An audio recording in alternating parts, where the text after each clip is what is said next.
नमस्कार दोस्तों, मैं अश्विनी शर्मा एक बार फिर से आप सभी का स्वागत करता हूं अपने YouTube चैनल में।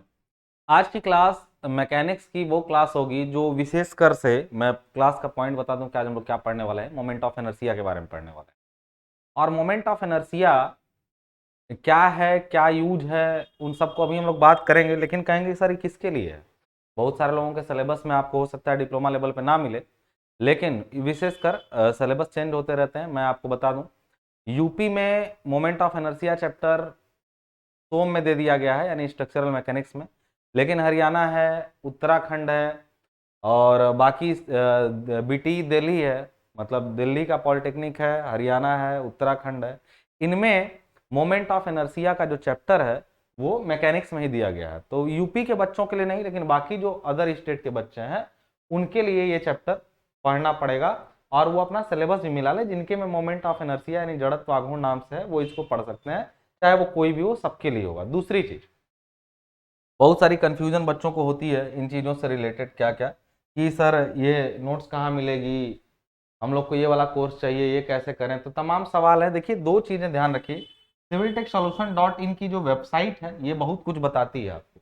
अगर आप ये वेबसाइट खोलेंगे, खाली यही टाइप कर दीजिए गूगल पे, .in पे जाइए, बहुत कुछ जानकारियाँ मिल जाएंगी।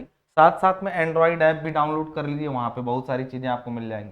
तो ये सारी चीज़ें जो है आप विजिट करते रहिए, देखते रहिए। और आपके सवालों के जवाब ऑलरेडी हम डिस्क्रिप्शन बॉक्स में दिए रहते हैं, ठीक है ना। अब स्टार्ट करते हैं हम लोग अपना। क्या है मोमेंट ऑफ इनर्शिया का चैप्टर, जिनके में भी है वो एक बार देख लें कि मैं कैसे बताने वाला हूं उनको। यहाँ पे सिलेबस क्या है उनका, ये सब सारी चीजें वो लोग देख लेंगे, ठीक है ना। अब क्या है सिलेबस, तो जरा ध्यान दीजिएगा। सबसे पहले हम लोग को सिलेबस में दिया गया concept of moment of inertia and second moment of area and radius of gyration. तीन चीजों का डेफिनेशन हमको समझना है पहले। फिर theorems of parallel and perpendicular axis, second area of common geometrical sections, यानी सेकेंड मोमेंट ऑफ एरिया जो होता है उसी को मोमेंट ऑफ इनर्शिया बोलते हैं। और किसका ये निकालना सीखना है, रेक्टेंगुलर सेक्शन का, ट्रायंगुलर सेक्शन का, सर्कुलर का। लिखा है विदाउट डेरिवेशन, यानी आपका विदाउट डेरिवेशन ये सीखना है। फिर उसके बाद इनके बाद बोला है ये कॉमन ज्योमेट्रिकल सेक्शंस हैं, लेकिन इसके बाद कुछ section moment of inertia of L, T and I section, ठीक है ना। इसके बाद एक टर्म समझना है सेक्शन मॉडुलस को। बहुत छोटा सा सिलेबस है, बहुत आराम से, छोटा मतलब तब भी मान के चलिए 2-2.5 घंटे का है यदि आप लोग समझे तो। हम लोग देखते हैं कि आज के लेक्चर में हम लोग कोशिश करेंगे कि पूरा ही खत्म कर लें, नहीं तो ज़्यादा से ज़्यादा 2 लेक्चर, इतने में मैं खत्म कर दूंगा। अब मैं आता हूं कि सर क्या है concept of moment of inertia, second moment of area and radius of gyration. अब देखिएगा यहाँ पे ये क्या कहानी कहता है। तो सबसे पहले मैं आपको बता दूं यहाँ पे क्या, कि मोमेंट ऑफ इनर्शिया क्या होता है। मोमेंट ऑफ इनर्शिया क्या होता है, ठीक है ना। Moment of inertia, moment of inertia क्या है ये, इसके बारे में समझ लेंगे हम, ठीक है। मोमेंट ऑफ इनर्शिया से समझने से पहले मैं आपको एक चीज लिख देता हूं यहाँ पे, इनर्शिया, इनर्शिया, ठीक है ना। इनर्शिया और मोमेंट ऑफ इनर्शिया के बारे में मैं आपको बता दूं कि इसको हिंदी में बोलते हैं जड़त्व आघूर्ण, जड़त्व आघूर्ण, आघूर्ण। और सही से नाम मैं बोलता तो मैं कहता आघूर्ण का जड़त्व, ठीक है ना। लेकिन मैं सबसे पहले मोमेंट ऑफ इनर्शिया को समझाने से पहले इनर्शिया को डिफाइन करता हूँ। और इनर्शिया क्या है इसको समझिएगा। इनर्शिया यानी इसको बेसिकली हिंदी में बोलते हैं जड़त्व, ठीक है ना। ये क्या होता है जरा जान लीजिएगा। मैं आपको एक चीज बता दूं, जड़त्व का मतलब होता है किसी भी पदार्थ का या किसी वस्तु का गुण जिसके कारण वो अपनी अवस्था परिवर्तन का विरोध करती है। यानी इनर्शिया इज द प्रॉपर्टी, यानी कह सकते हैं कि ये करती है विरोध, यानी रेजिस्टेंस अगेंस्ट डिस्प्लेसमेंट और चेंजिंग स्टेट। यानी ये कहते हैं कि अवस्था परिवर्तन का विरोध, इसको क्या बोलते हैं, अवस्था परिवर्तन, परिवर्तन का विरोध, विरोध। अब चाहे वो किसी भी अवस्था में रहे, यानी ये इनर्शिया गुण किसी का बस इसी वजह से होता है कि ये होता है एक तरीके से resistance, resistance against, against change in state, change in state. किसी भी वस्तु में आप कोई भी बदलाव करिए आपको बल लगाना पड़ जाएगा। किसी भी वस्तु में कोई भी बदलाव करिए आपको बल लगाना पड़ जाएगा। और बल लगाना ही इसलिए पड़ा क्योंकि उसके अंदर गुण था इनर्शिया का। देखो इनर्शिया ना हर चीज के अंदर है। अगर कंसेप्ट की बात करें तो इनर्शिया हर चीज के अंदर है। अब देखो, अब मैं तुमको तो अभी बता के चल रहा हूं, लेकिन सिविल इंजीनियरिंग में इनर्शिया का क्या प्रयोग है, क्यों इनर्शिया हम लोग पढ़ते हैं, उसको समझने के लिए मैंने एक वीडियो थोड़ी, जैसे देखो तुम लोग को सिलेबस को ऐसे लेके पढ़ाना पड़ता है, लेकिन जब मैं खुला छोड़ दिया जाऊं और कुछ भी बोलने के लिए आजाद हूं, कितना भी समय लेके बोलूं, तो उस टाइप की वीडियो का मैंने एक लिंक दे रखा है नीचे डिस्क्रिप्शन बॉक्स, आप नाम पे क्लिक करिएगा वीडियो के, तो आप ये समझ पाएंगे कि वाई मोमेंट ऑफ इनर्शिया, क्यों मोमेंट ऑफ इनर्शिया को जानना है और सिविल इंजीनियरिंग में इतना इंपॉर्टेंट क्यों है। क्यों, आप आगे जितने भी चैप्टर पढ़ने वाले अगले कुछ सेमेस्टर में, उसमें ये इतना तेज आएगा और फिर आप समझ नहीं पाएंगे कि क्यों बार बार आ रहा है। तो मैं उस समय इसका बहुत ज्यादा जरूरत पड़ने वाला, इसलिए आप ध्यान से पढ़िएगा, ठीक है ना। तो और डिटेल में जानना हो तो खाली मोमेंट ऑफ इनर्शिया क्या है, क्यों प्रयोग होता है करके एक वीडियो नीचे है, उसको देखिएगा जरूर समय निकाल के। आज मैं आपको बस इतना बता रहा हूं कि अवस्था परिवर्तन का विरोध ही इनर्शिया का गुण होता है। कहेंगे सर इसका कैसे, तो मैं कहूंगा कि कुछ भी उठाओ ना, मैं कह रहा हूं मैं लिख भी रहा हूं, इस पेन से ले जाके लिख भी रहा हूं, तो मेरी कुछ एनर्जी तो जा ही रही है, बहुत कम जा रही है लेकिन जा रही है। लेकिन इस एनर्जी के जाने का कारण क्या है, तो कहेंगे इनर्शिया है। कारण क्या है सर, इनर्शिया है। तो आप एक बात बताइएगा जरा ध्यान से, तब तो हर काम में इनर्शिया है, हर वस्तु में इनर्शिया है, हल्की चीजों में कम इनर्शिया है, भारी चीजों में ज्यादा इनर्शिया है। तो सही बात है, इनर्शिया असल में मास के ऊपर ही निर्भर करता है, ठीक है। तो कहेंगे सर ये इनर्शिया तो ठीक है, ये मोमेंट ऑफ इनर्शिया का है। मैं कहूंगा कि किसी चीज को तुम कहीं स्थिति बदलना चाह रहे हो तो इनर्शिया है, लेकिन उस वस्तु को घुमाना चाह रहे हो तो घुमाने में बल लगाना पड़ रहा है, तो उसको कहते हैं मोमेंट ऑफ इनर्शिया। घुमाने में किसी वस्तु को यदि बल लगे तो कहते हैं मोमेंट ऑफ इनर्शिया। यानी किसी चीज को किसी अक्ष के परितः घुमाने में यदि आपको बल ज्यादा लग रहा है तो उसका इनर्शिया ज्यादा है, और किसी वस्तु को किसी अक्ष के परितः घुमाने में कम बल लग रहा है तो इनर्शिया कम। यानी इन मोमेंट ऑफ इनर्शिया को हम लोग यदि डिफाइन करें, मोमेंट ऑफ इनर्शिया को, मोमेंट ऑफ इनर्शिया को यदि हम लोग डिफाइन करें तो हम लोग कहेंगे it is resistance, resistance resistance against against it is resistance against rotation. यानी ये जो है घुमाव या किसी चीज के परितः किसी टाइप के घुमाव का प्रतिरोध करता है, ठीक है। आप कहेंगे सर कि वैसे अगर इंटरमीडिएट में जो लोग पढ़े होंगे तो वो जानते होंगे कि इसको कैसे नापा जाता है। जैसे देखो किसी चीज का इनर्शिया कितना है वो कैसे नापेंगे, तो इनर्शिया नापने का तरीका है उसका मास नाप लेना। अगर आप इनर्शिया को नापना चाहते हैं तो आप सिंपली उस बॉडी का मास माप लीजिए, जितने केजी की बॉडी उतना उसका इनर्शिया कहा जाता है। लेकिन जब मोमेंट ऑफ इनर्शिया मापना पड़ता है तो इसको कैसे नापा जाता है, तो इसको मोमेंट ऑफ इनर्शिया को नापने के लिए हम लोग कहते हैं कि इसको मैथ, देखो किसी चीज के दो डेफिनेशन होती हैं, एक मैथमेटिकल डेफिनेशन होती है और एक थ्योरेटिकल डेफिनेशन होती है। थ्योरेटिकल डेफिनेशन का मतलब होता है कि वो क्या होता है, और मैथमेटिकल डेफिनेशन का मतलब होता है वो कैसे निकाला जाता है, उसको डिफाइन करिए। अभी इस बात का मतलब आपको कम समझ में आएगा, लेकिन जैसे जैसे आप आगे के सेमेस्टर में जाएंगे आप ये समझेंगे कि डेफिनेशन भी कई तरीके की मिलेगी। अभी मैं बताऊंगा सोम, जब स्ट्रक्चरल मैकेनिक्स आप पढ़ेंगे हमसे, और मुझे उम्मीद है कि आप मुझसे जरूर पढ़ेंगे, क्योंकि आप यहाँ तक आए हैं तो वहां भी जाएंगे फिर, क्योंकि और एक ही टीचर से ट्यूनिंग बनी रहती है ना, तो चीजें जल्दी समझ में आती हैं। तो it is resistance against rotation, मैंने बताया कि यह घुमाव के प्रति प्रतिरोध को प्रस्तुत करता है। और मैं फिर से कह रहा हूं कि it is secondary, second moment, इसको कहते हैं इट इज सेकेंड मोमेंट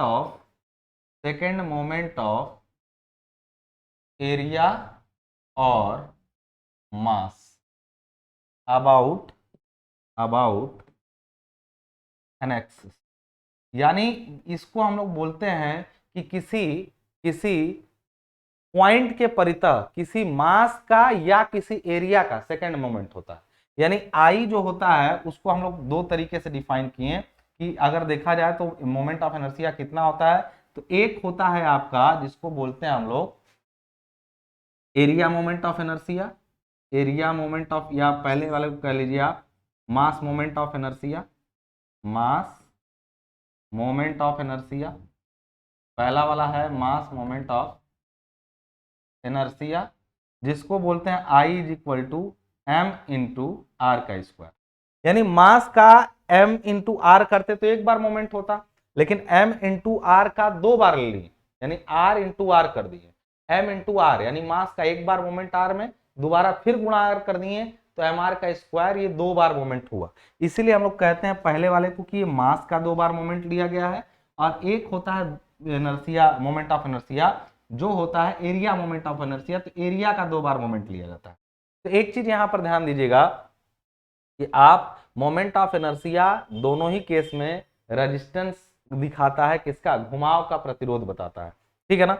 और घुमाव के प्रतिरोध में कोई मास किसी चीज के अबाउट घूम रहा है तो कहेंगे सर कैसे, मास घूमेगा तो मास मोमेंट ऑफ इनर्शिया, और एरिया रोटेट करेगा तो एरिया मोमेंट। अब कैसे एरिया रोटेट करता है उसके लिए डिस्क्रिप्शन का वीडियो आप देखिए एक बार। अब देखो मैं फिर से कह रहा हूं कि यदि तुम इसको जानना हो कि मैंने काम कैसे करता है, हालांकि अभी तुमको इस सेमेस्टर में उस चीज की आवश्यकता नहीं है, लेकिन यदि तुमको जानना हो, मान लो क्यूरियोसिटी किसी के मन में है तो वो अच्छे से जानना हो, तो नीचे बस नाम पे क्लिक करके एक वीडियो है उसको बस पट से क्लिक कर दो, कुछ करना नहीं, नाम पे क्लिक करके क्लिक कर दो जानकारी के लिए। बाकी तुम्हारे सिलेबस में उसको उस तरह से डिफाइन नहीं किया गया, हालांकि जब जरूरत आएगी तो मैं फिर उसको डिफाइन करूंगा आगे सेमेस्टर में, लेकिन मेरा बात मानना, देखना जरूर उस वीडियो को, ठीक है ना। तो आई बराबर यार माने मोमेंट ऑफ इनर्शिया 2 तरीके का निकाला जाता है। तो हम आगे अपनी बारे में जो बात करने वाले हैं, हम लोग अपने सिलेबस में जो बात करने वाले हैं, उसमें एक चीज जान लेना कि हम लोग को जरूरत पड़ने वाली है केवल एरिया मोमेंट ऑफ इनर्शिया की, ठीक है ना। हमें जो जरूरत पड़ने वाली एरिया मोमेंट ऑफ इनर्शिया की। तो क्यों जरूरत पड़ने वाली, क्योंकि हमारे पास ना बीम और कॉलम होते हैं, और बीम कॉलम का जो क्रॉस सेक्शन होता है उसका एरिया किसी न किसी एक्सिस के अबाउट रोटेट करता है, ठीक है। अब ये सब कब पढ़ोगे, आगे पढ़ोगे, ठीक है। तो अभी इसको किताबों में न भी मेंशन करे, तुम्हारे किताब में भी ये सब बात नहीं लिखी रहेगी जो मैं बता रहा हूं, अभी नहीं, आगे लिखी रहेगी लेकिन अभी नहीं लिखी रहेगी। तो क्यों नहीं लिखी रहेगी, क्योंकि यूजेज नहीं तुमसे कभी पूछा है यहाँ मोमेंट सिलेबस में देखे हो तो कहीं भी नहीं लिखा है uses of moment of inertia, वो खाली बोला बता दीजिए मोमेंट ऑफ इनर्शिया क्या है। मैंने आपको बताया कि moment of inertia is second moment of area, second moment of area और सेकंड मोमेंट ऑफ मास। तो हमारे पास मास का उतना कंसेप्ट नहीं है, क्यों, क्योंकि उसका प्रयोग नहीं है हमारे पास। हमारे पास सबसे ज्यादा किसका प्रयोग है, एरिया का। क्यों, क्योंकि हम ज्यादातर क्रॉस सेक्शन से या फिर मशीनों के या टॉर्सन से इनके क्रॉस सेक्शन का, जैसे कोई बीम जब होती है ना, और जब अभी तुम मुड़ने के बारे में सोचे ही नहीं, तुम लोग डिफॉर्मेबल बॉडी के बारे में, जैसे पहला चैप्टर मैकेनिक्स का याद करो, उसमें डिफॉर्मेबल बॉडी के बारे में बात हमने मना किया था करने के लिए, क्यों, क्योंकि वो बात अगले सेमेस्टर में करनी थी। तो जब कोई बॉडी ऐसे डिफॉर्म करती है या मुड़ती है तो उस केस में उसका डिफॉर्मेशन होता है, तभी उसका क्रॉस सेक्शन रोटेट करता है। जैसे मान लो कोई बीम थी, सपोज करो कोई बीम है ऐसे लंबी है और इसका ऐसे है, जब उस पर लोड लगेगा तो वैसे मुड़ेगी, तो उसका जो क्रॉस सेक्शन है वो एरिया अपने किसी एक्सिस के अबाउट ऐसे रोटेट करेगा, तो उसको कहते हैं हम लोग कि वो एरिया का रोटेशन अगर ज्यादा होगा तो आसानी से बीम नहीं मुड़ेगी, यानी डिफ्लेक्शन को रोकेगा, इन चीजों को रोकेगा। तो ये अभी बाद में, बस अभी जानो कि वो मोमेंट ऑफ एरिया हम किसी क्रॉस सेक्शन का निकाल कैसे सकते हैं। तो सबसे पहले मैथमेटिकली वी हैव डन, मतलब हमारे लिए बेसिकली हमने मैथमेटिकली हमने ये समझा कि मोमेंट ऑफ इनर्शिया यानी मोमेंट, अब मैं एमओआई लिखूंगा और ये होता है, इसको जनरली आई से दिखाते हैं और इसको हम लोग दिखाते हैं ए इंटू आर स्क्वायर से। ये हुआ मोमेंट ऑफ इनर्शिया का हमारे लिए फॉर्मूला। इसका यूनिट क्या होता है, यूनिट तो ये हो सकता है, देखो एरिया भी स्क्वायर मिलीमीटर होगा और आर भी मिलीमीटर, मिलीमीटर 4 बार, तो मिलीमीटर टू दी पावर 4 हो सकता है, एरिया वाले का बता रहा हूं। सेंटीमीटर टू दी पावर 4 हो सकता है, या मीटर टू दी पावर 4 हो सकता है, यानी लंबाई की कोई यूनिट लेके पावर 4 करेंगे तब वो मोमेंट ऑफ इनर्शिया की यूनिट आएगी। फिर सर आप कहेंगे सर मोमेंट ऑफ इनर्शिया क्या होता है, आपने बता दिया। अब एक चीज यहीं पर समझ लेते हैं जिसको बोलते हैं हम लोग रेडियस ऑफ जाइरेशन, रेडियस ऑफ जाइरेशन यानी रेडियस ऑफ जाइरेशन, जिसको बोलते हैं हम लोग घूर्णन त्रिज्या। इसको बोलते हैं क्या, घूर्णन या परिभ्रमण त्रिज्या बोलते हैं, परिभ्रमण त्रिज्या, ठीक है ना, परिभ्रमण त्रिज्या। अब ये रेडियस ऑफ जाइरेशन क्या होता है, तो मैं कहूंगा यही आर जो है ना वही रेडियस ऑफ जाइरेशन है। किसी एक्सिस, कोई भी सेक्शन अपने एक्सिस के अबाउट रोटेट कर रहा है तो वो जितनी दूरी पर रोटेट कर रहा है उसी को परिभ्रमण त्रिज्या, घूर्णन त्रिज्या कहते हैं। और आर जो होता है आर, वो कितना लिया जाता है यहाँ पे आर का वैल्यू, तो मैं कहूंगा आर बराबर यहीं से निकालेंगे तो आर स्क्वायर बराबर आई बाई ए, आई बाई ए करेंगे तो ये क्या आएगा, आर का स्क्वायर आएगा, लेकिन हमें तो आर चाहिए, तो इस पूरे को क्या कर लेते हैं, अंडर रूट कर लेते हैं, आर स्क्वायर था तो इसको रूट लेंगे तो आर, और ये यानी आर बराबर अंडर रूट आई बाई ए, इसको हम लोग कहते हैं परिभ्रमण त्रिज्या आर की वैल्यू। समझ में आ गई, इतनी बात आपको क्लियर है। अब देखिएगा आपने अभी तक क्या क्या समझा, तो मैं आपको दिखा दूं। आपने समझा concept of moment of inertia and second moment of area. मतलब मोमेंट ऑफ इनर्शिया क्या होता है, यह घूर्णन का प्रतिरोध करता है, किसी चीज को घुमाने में कठिनाई की माप को बताता है, किसी चीज को रोटेट कराने में उसमें जो कठिनाई होने वाली है उसी की कितनी कितनी कठिनाई होगी, कैसे बताएंगे, कहेंगे कितना कठिनाई है, हम कहेंगे अरे इसका मोमेंट ऑफ इनर्शिया इतना है, यानी इसको घुमाना बहुत कठिन है, तो हमारे यार इसका मोमेंट ऑफ इनर्शिया काफी कम है, घूम जाएगा, वो कठिनाई की माप।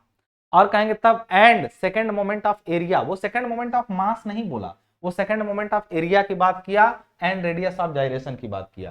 क्या ये तीनों चारों बातें आपको जो इसमें लिखी गई है पहली लाइन में वो समझ में आई? एक बार देख लीजिए, ऐसे स्क्रीन पे पूरा देखिए कि ये पूरी बातें concept of moment of inertia समझ लिए, सेकंड मोमेंट ऑफ एरिया भी समझ लिए, और radius of gyration. Now this is the very important theorem, theorem of parallel and perpendicular axis, और second moment of area of common geometrical sections. यानी पहले हम लोग यहां तक समझेंगे इतने पार्ट को, फिर second moment of area of common geometrical section इसको अलग से समझेंगे। तो पहले हम लोग बात करने जा रहे हैं theorem of parallel and perpendicular axis. मान लीजिए मैं यहीं पर बात करने जा रहा हूं आपसे, क्या कि यदि आप हम लोग अब बात करने वाले हैं क्या, theorem of theorem of theorem of parallel and perpendicular axis, parallel and perpendicular axis, perpendicular. अब आपको लग रहा हो कि ये तो पैरेलल और परपेंडिकुलर एक्सिस क्या है, तो मैं आपको बता रहा हूं ये दोनों अलग अलग हैं, असल में एक साथ लिखा है, लेकिन इसमें से पहला है parallel axis theorem, parallel axis theorem अलग है, और ये थ्योरम क्या कहता है इसके बारे में बात करेंगे, फिर परपेंडिकुलर एक्सिस थ्योरम अलग है, ठीक है ना। पैरेलल एक्सिस थ्योरम का डेरिवेशन भी है, but we don't need to derive that, कोई भी डेरिवेशन आपको नहीं करना है, कभी भी नहीं, आज नहीं, कल भी नहीं, और जेई की क्लास में भी नहीं, कहीं नहीं, जरूरत ही नहीं इसकी। ये कहता है कि यदि किसी बॉडी का, जैसे पीछे वाले में हमने देखा कि एक सर ये क्या होता है, तो आप कहेंगे कि सर ये आई लिखवाए हैं, तो असल में होता ये है कि मान लीजिए सर ये एक्सिस है, और सर जो है सर ये जो एक्सिस है, और इस एक्सिस में अगर आप कोई मान लीजिए यहाँ पे कोई बॉडी ले लिए, और आप कह रहे हैं, आप कह रहे हैं कि ये एरिया है कोई, और इस एरिया का केंद्र यहाँ पे है, उससे सर उस एरिया का केंद्र यहाँ पे है, और उससे इस एक्सिस की दूरी मान लीजिए आर है, तो मैं कहूंगा कि इसका आर दूरी पर ये कौन सी एक्सिस है, वाई वाई। और इसका अगर मैं पूछूं कि इससे दूरी कितना है, तो मैं कहूंगा कि इससे इसकी दूरी, पीछे वाले बात कर रहा हूं, इसको इसी के साथ लिखिएगा, इससे इसकी दूरी मान लीजिए यहां से ये वाली दूरी, ये R1 है, और ये दूरी कितनी है इसकी, R2 है, मतलब इसकी R1 दूरी है, ये R2 दूरी है, तो मैं कहूंगा कि वाई वाई के अबाउट यदि घुमाव का प्रतिरोध लें तो अलग आएगा, एक्स एक्स के अबाउट घुमाव का प्रतिरोध अलग आएगा। यानी मैं यहां पर अगर इसको लिखूं कि इसका इसी इसी से अगर मैं लिखूं, तो इसका मैं आई वाई वाई लिखूंगा, तो मैं लिखूंगा ए इंटू R1 का स्क्वायर, और जब वही आई एक्स एक्स लिखूंगा मैं यहाँ पे, तो मैं लिखूंगा a इंटू R2 का स्क्वायर। यानी अगर एक ही सेक्शन का मोमेंट ऑफ इनर्शिया दो हो सकता है, दो अलग अलग अक्षों के परितः, एक ही सेक्शन का मोमेंट ऑफ इनर्शिया दो अलग अलग अक्षों के परितः अलग अलग हो सकता है, ये जान लीजिए। क्लियर है पूरी बात आपको? एक ही का मोमेंट ऑफ इनर्शिया दो अलग अलग अक्षों के परितः अलग अलग हो सकता है। मेरी बात समझ में आई आपको? क्या मेरी बात आपको समझ में आई? बिल्कुल। अब एक चीज देखिएगा, जैसे अगर किसी अक्ष का हो सकता है इसका अपने ही अक्ष का पर पूछे, अपने ही अक्ष पर पूछे, तो इसका अगर अपने ही अक्ष कर, इसका अपना भी तो एक एक्सिस होगा, और अपने ही एक्सिस पर पूछे तो फिर उसी की बात हम लोग करने वाले हैं, ठीक है। अभी हमने समझा कि किसी भी अक्ष के परितः दो बार मोमेंट लेने पे मोमेंट ऑफ इनर्शिया आता है। वाई वाई यानी वाई वाई के अबाउट मोमेंट ऑफ इनर्शिया को आई वाई वाई से दिखाते हैं, एक्स एक्स के अबाउट मोमेंट ऑफ इनर्शिया को आई एक्स एक्स से दिखाते हैं। वाई वाई को कहते हैं ए इंटू वाई से दूरी का स्क्वायर, और एक्स एक्स के अबाउट मोमेंट ऑफ इनर्शिया को कहेंगे ए इंटू एक्स एक्स से दूरी का स्क्वायर, ठीक है। अगर मान लीजिए आपको मालूम है कि एक्स एक्स पर मोमेंट ऑफ इनर्शिया इसका कुछ है, ठीक है ना, और मैं पूछूं इससे थोड़ा और नीचे किसी एक्सिस के अबाउट बताइए कितना होगा, तो जितना इस पर होगा उसमें इसका मोमेंट ऑफ इनर्शिया जोड़ दीजिए। हालांकि ये दोनों एक्सिस एक दूसरे के पैरेलल होने चाहिए, उसी दिशा में, तब ठीक है ना। यानी ये नहीं कहेंगे कि सर इस पर पता हो तो इस पर निकाल लेंगे, नहीं निकल पाएगा।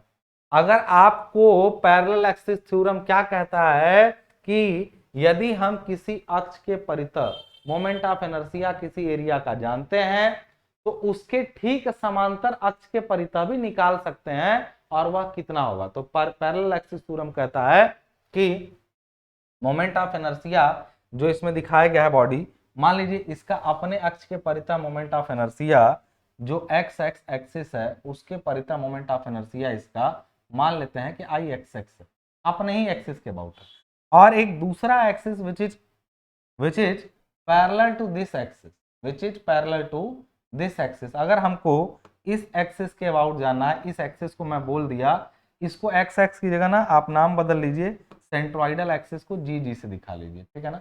इसको मैंने बोल दिया, इसके इस एक्सिस को मैंने बोल दिया जी जी, यानी इसका गुरुत्व केंद्र वाली अक्ष है, और इसके अबाउट मोमेंट ऑफ इनर्शिया को आई जी जी मान लीजिए, और इसको मान लीजिए एक्स एक्स जिसके अबाउट आपको निकालना है। तो पैरेलल एक्सिस थ्योरम यानी सिद्धांत है वो क्या कहता है, मैं कहूंगा कि इसका इसका आई जी जी जो होगा, आई एक्स एक्स जो होगा, यानी किसी अन्य एक्सिस के परितः, वो आई जी जी वाला ले लेंगे पूरा, यानी उसके परितः जो है वो, प्लस इसका एरिया क्या है, इसका एरिया मान लीजिए क्या है, ए है, तो ए आई इंटू इनके बीच की दूरी मान लेते हैं एच है, इनके बीच की दूरी क्या है, एच है। तो मैं कहूंगा इसका अपने अक्ष के परितः आई जी जी है, और दूसरे अक्ष के परितः निकालना है, तो आई जी जी में जोड़ दीजिए इसका, यानी कहेंगे ए एरिया हो गया सर, और इसके परितः होगा एच का स्क्वायर। यानी कहेंगे सर इसका पैरेलल एक्सिस थ्योरम क्या कहता है, पैरेलल एक्सिस थ्योरम कहता है कि यदि किसी अक्ष के परितः मोमेंट ऑफ इनर्शिया मालूम हो तो उसके ठीक पैरेलल एक्सिस के परितः भी निकाला जा सकता है, और उसके लिए आपको इस फॉर्मूले का प्रयोग करना पड़ेगा। क्या मेरी बात समझ में आई?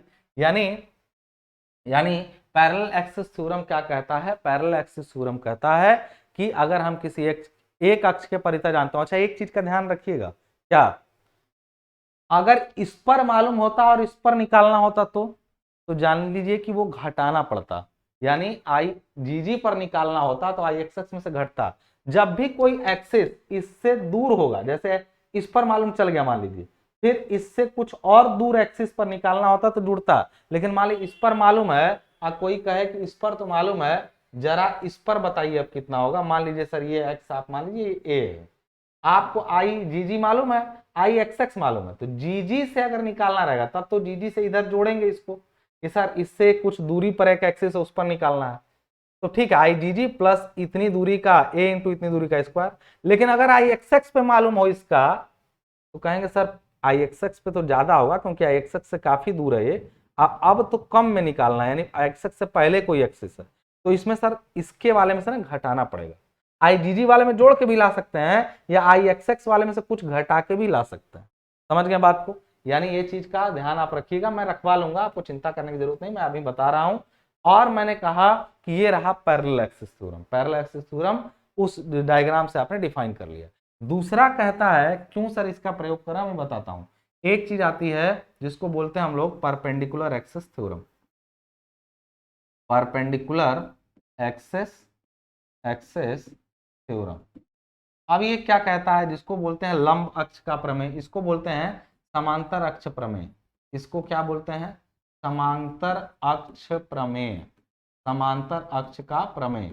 और इसको क्या बोलते हैं, लंब अक्ष प्रमेय, लंब अक्ष प्रमेय इसको बोलते हैं। समझ में आ गई बात?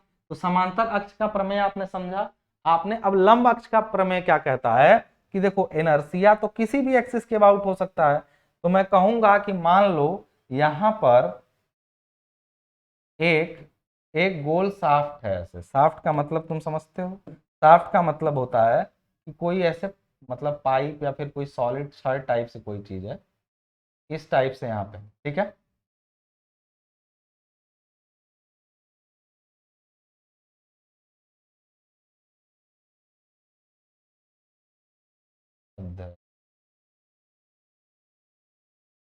चलिए ये आपकी पाइप टाइप की कोई चीज है जो यहाँ पे है, ठीक है ना।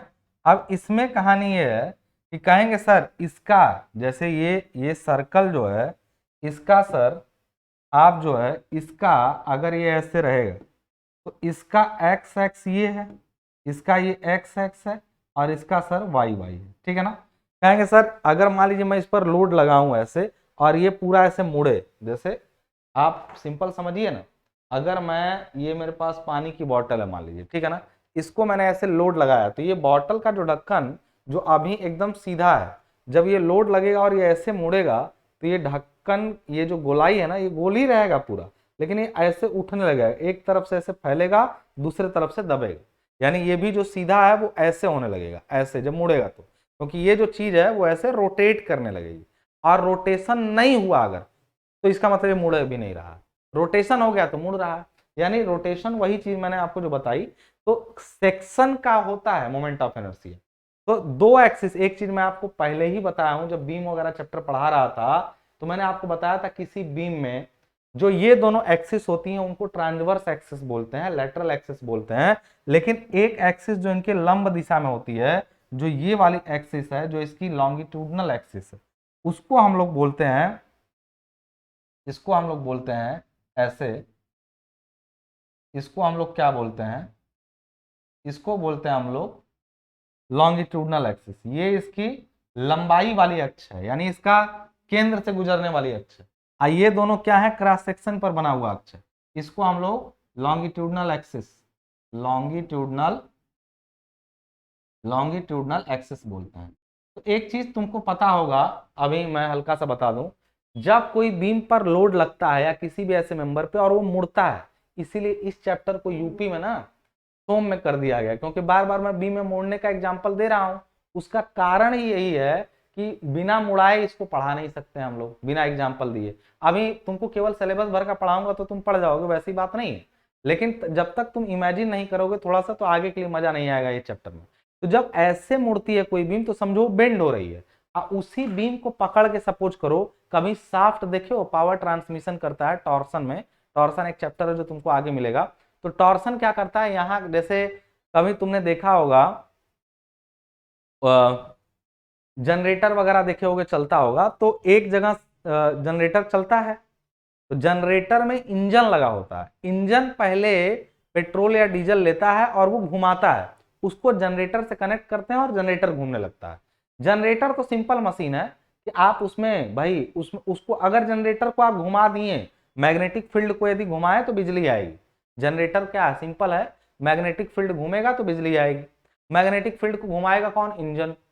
इंजन क्या करता है, हीट एनर्जी को लेकर के मैकेनिकल एनर्जी में कन्वर्ट करता है।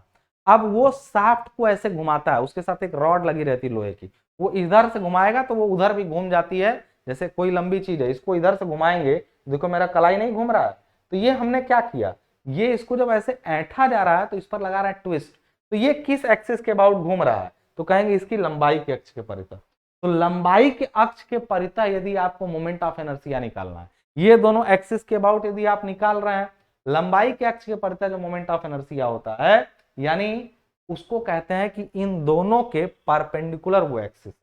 भाई ये दोनों इस प्लेन में है, मान लो ये दोनों ऐसे है, एक्स ऐसे वाई है, ये एक्स है, तो ये जो है ना इस प्लेन में ऐसे, इन पर ऐसे है, ये परपेंडिकुलर है इस प्लेन के, तो इसको कहते हैं परपेंडिकुलर एक्सिस थ्योरम। क्या कहता है, ये थ्योरम कहता है कि इस अक्ष के परितः, मान लो इस एक्स को हमने नाम दे दिया जेड जेड एक्सिस बोल दिया, इस एक्सिस को हमने क्या नाम दे दिया, जेड जेड एक्सिस बोल दिया इसको, ठीक है ना।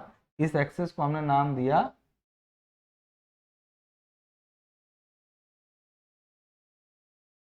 Z Z axis. तो मैं कहूंगा कि लंब अक्ष का प्रमेय कहता है कि आई जेड जेड बराबर जो होगा वो होगा I x x plus I Y Y, यानी हम लोग किसी किसी एक तल में स्थित दो किसी एक तल में स्थित दो एक्सिस के अबाउट जो सेक्शन का मोमेंट ऑफ इनर्शिया होता है, उनका योग जो उनके परपेंडिकुलर एक्सिस होती है उनके अबाउट मोमेंट ऑफ इनर्शिया के बराबर होता है।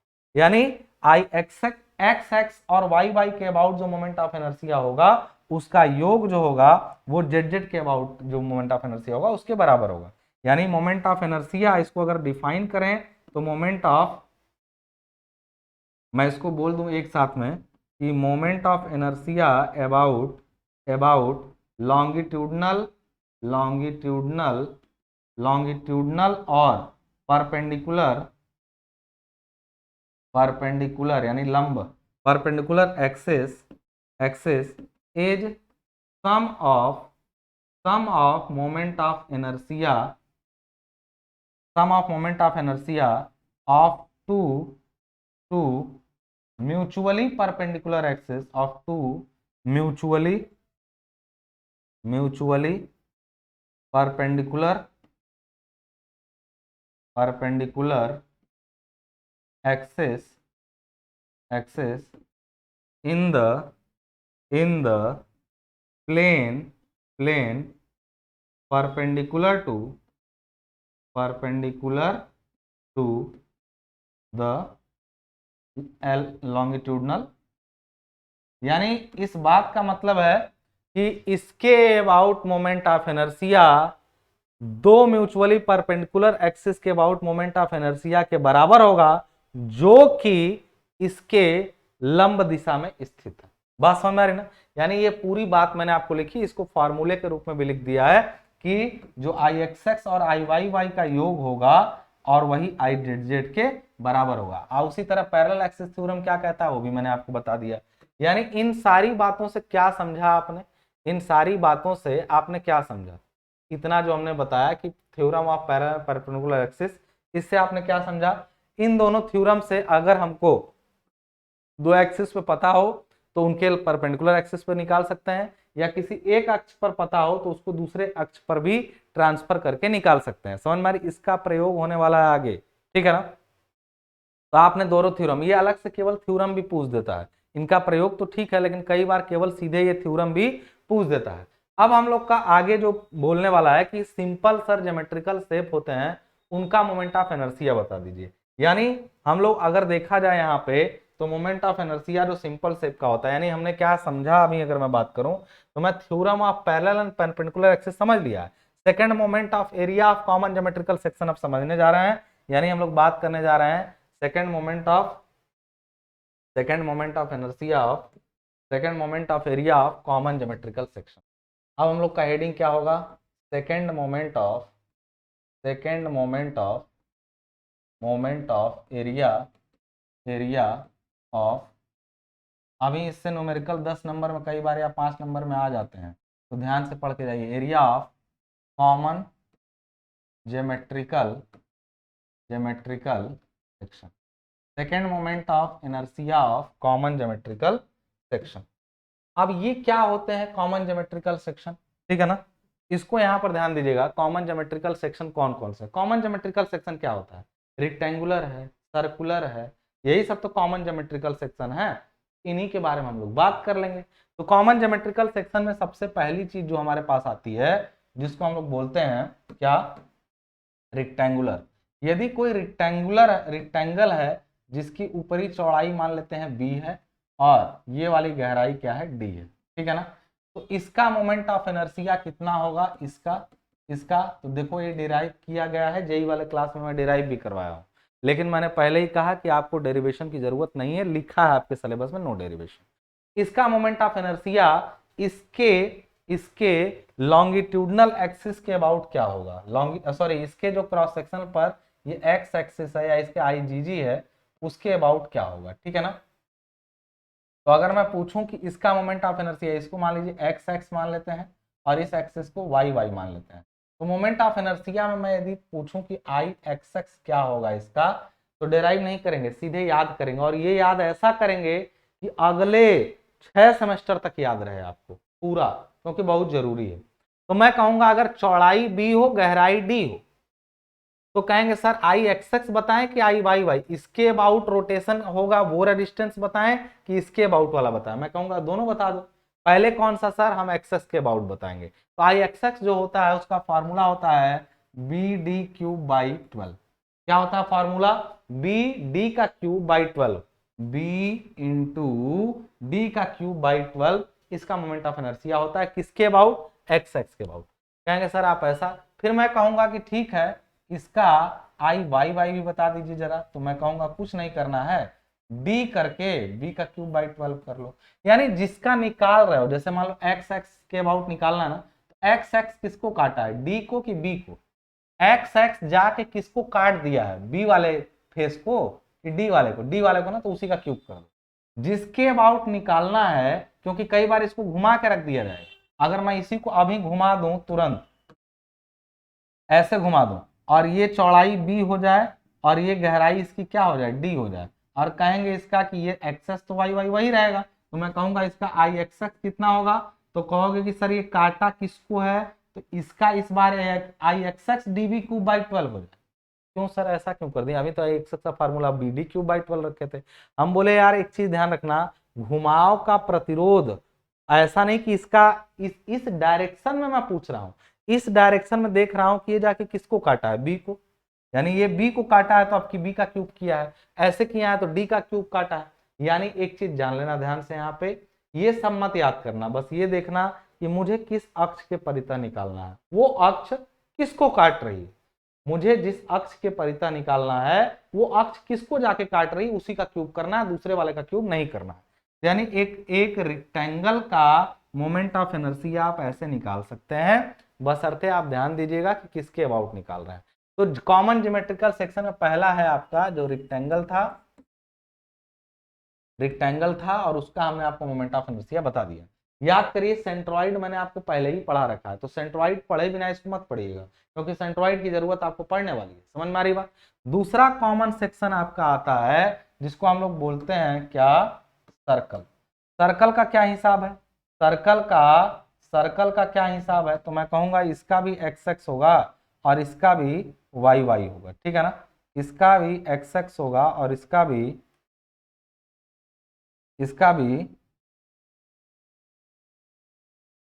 चलिए मान लीजिए, तो ये इसका एक्स एक्स हो गया और ये इसका वाई वाई हो गया। तो अब मैं पूछूं अगर इसका मोमेंट ऑफ इनर्शिया क्या होगा, मोमेंट ऑफ इनर्शिया, इसका मोमेंट ऑफ इनर्शिया जो होगा वो होगा आई एक्स एक्स भी निकालेंगे और आई वाई वाई भी निकालेंगे दोनों। अच्छा ऊपर इसके डायमेंशन में क्या बदलेगा, इसका केवल बी और डी था, तो इसका मैं केवल यही कह सकता हूं कि इसका डायमीटर जो है यहां से यहां तक वो डायमीटर डी है। इसका जो मोमेंट ऑफ इनर्शिया होता है आई एक्स एक्स बराबर आई वाई वाई होते हैं, दोनों बराबर होते हैं, क्यों, क्योंकि इधर से भी ऐसा ही दिख रहा है, इधर से भी ऐसा ही दिख रहा है, दोनों बराबर होते हैं, और होता है moment of inertia pi by 64 और डी टू द पावर 4। ये डायमीटर के टर्म में मोमेंट ऑफ इनर्शिया है किसी सर्कुलर कार्ड का, बात समझ में आ रही ना, याद रखिएगा इसको, किसी सर्कुलर कार्ड का डायमीटर के अकॉर्डिंग मोमेंट ऑफ इनर्शिया ये है। तो ये हो गया। तीसरा चीज आपका आ जाता है ट्रायंगल, तो ट्रायंगल का भी याद करके खाली हो जाएंगे। अब ट्रायंगल आ गया, और ट्रायंगल का क्या कहता है, तीसरा है आपका ट्रायंगल। कॉमन ज्योमेट्रिकल शेप में तीन ही शेप हम लोग लेके चलेंगे, वैसे आप चाहें तो और भी शेप है हम लोग के पास, इसको लिख लीजिए सर्कल, सर्कल एक शेप। ट्रायंगल में क्या होता है, ट्रायंगल में ये चीज अगर चौड़ाई इसकी बी हो और ट्रायंगल की हाइट क्या हो, एच हो, तो मोमेंट ऑफ इनर्शिया जो होता है यानी इसका एम वाई जो होता है वो कहता है बी एच का cube by 36, B H cube by 36 किसके अबाउट, सर इसके सेंट्रोइडल एक्सिस के अबाउट, यानी ये सर एक्स एक्स के अबाउट होगा इस पर, यानी एक्स एक्स के अबाउट इसका मोमेंट ऑफ इनर्शिया ये होगा, बात समझ आ रही है। तो ये था इसका किसी ट्रायंगल का, उसके किसी बेस के पैरेलल एक्सिस खींचेंगे, बेस के पैरेलल कोई भी एक्सिस खींचेंगे तो उसका मोमेंट ऑफ इनर्शिया बी, यानी बेस के पैरेलल कोई एक्सिस है, बेस के पैरेलल वो बी चौड़ाई लेंगे वहां इसका, और एच मतलब वो हाइट का क्यूब बाई 36 करेंगे। अभी प्रयोग करना सीख जाएंगे, चिंता मत करिए। ये आपने तीन तरह के शेप देखे, इन तीनों को आपको याद रखना है, क्योंकि मोमेंट ऑफ इनर्शिया जब किसी सेक्शन का हम लोग निकालने जाते हैं तो इन्हीं तीनों से मिलके कई चीजें बनती हैं। और एक चीज जान लीजिएगा, किसी एक्सिस पर यदि मोमेंट ऑफ इनर्शिया आपको पता है और उसी से के एक्सिस दूसरे का भी पता है, तो दोनों का एक साथ मोमेंट ऑफ इनर्शिया जानना हो तो आप उनको जोड़ सकते हैं। यानी आप एक सिंपल सी बात समझ चुके हैं कि ये आयत का मोमेंट ऑफ इनर्शिया का फॉर्मूला BD³/12 है, इसका π/64D⁴ है। तो मैं ये तो समझाया, लेकिन मैं यहाँ पर एक नोट लिख देता हूँ। क्या? एक नोट अपने मन से मैं लिख देता हूँ कि मैं यदि एक एक्सिस यहाँ पर बना लूँ ऐसे, ठीक है ना, और इसी एक्सिस पर मैं एक आयत ले लेता हूं यहाँ पे। दूसरा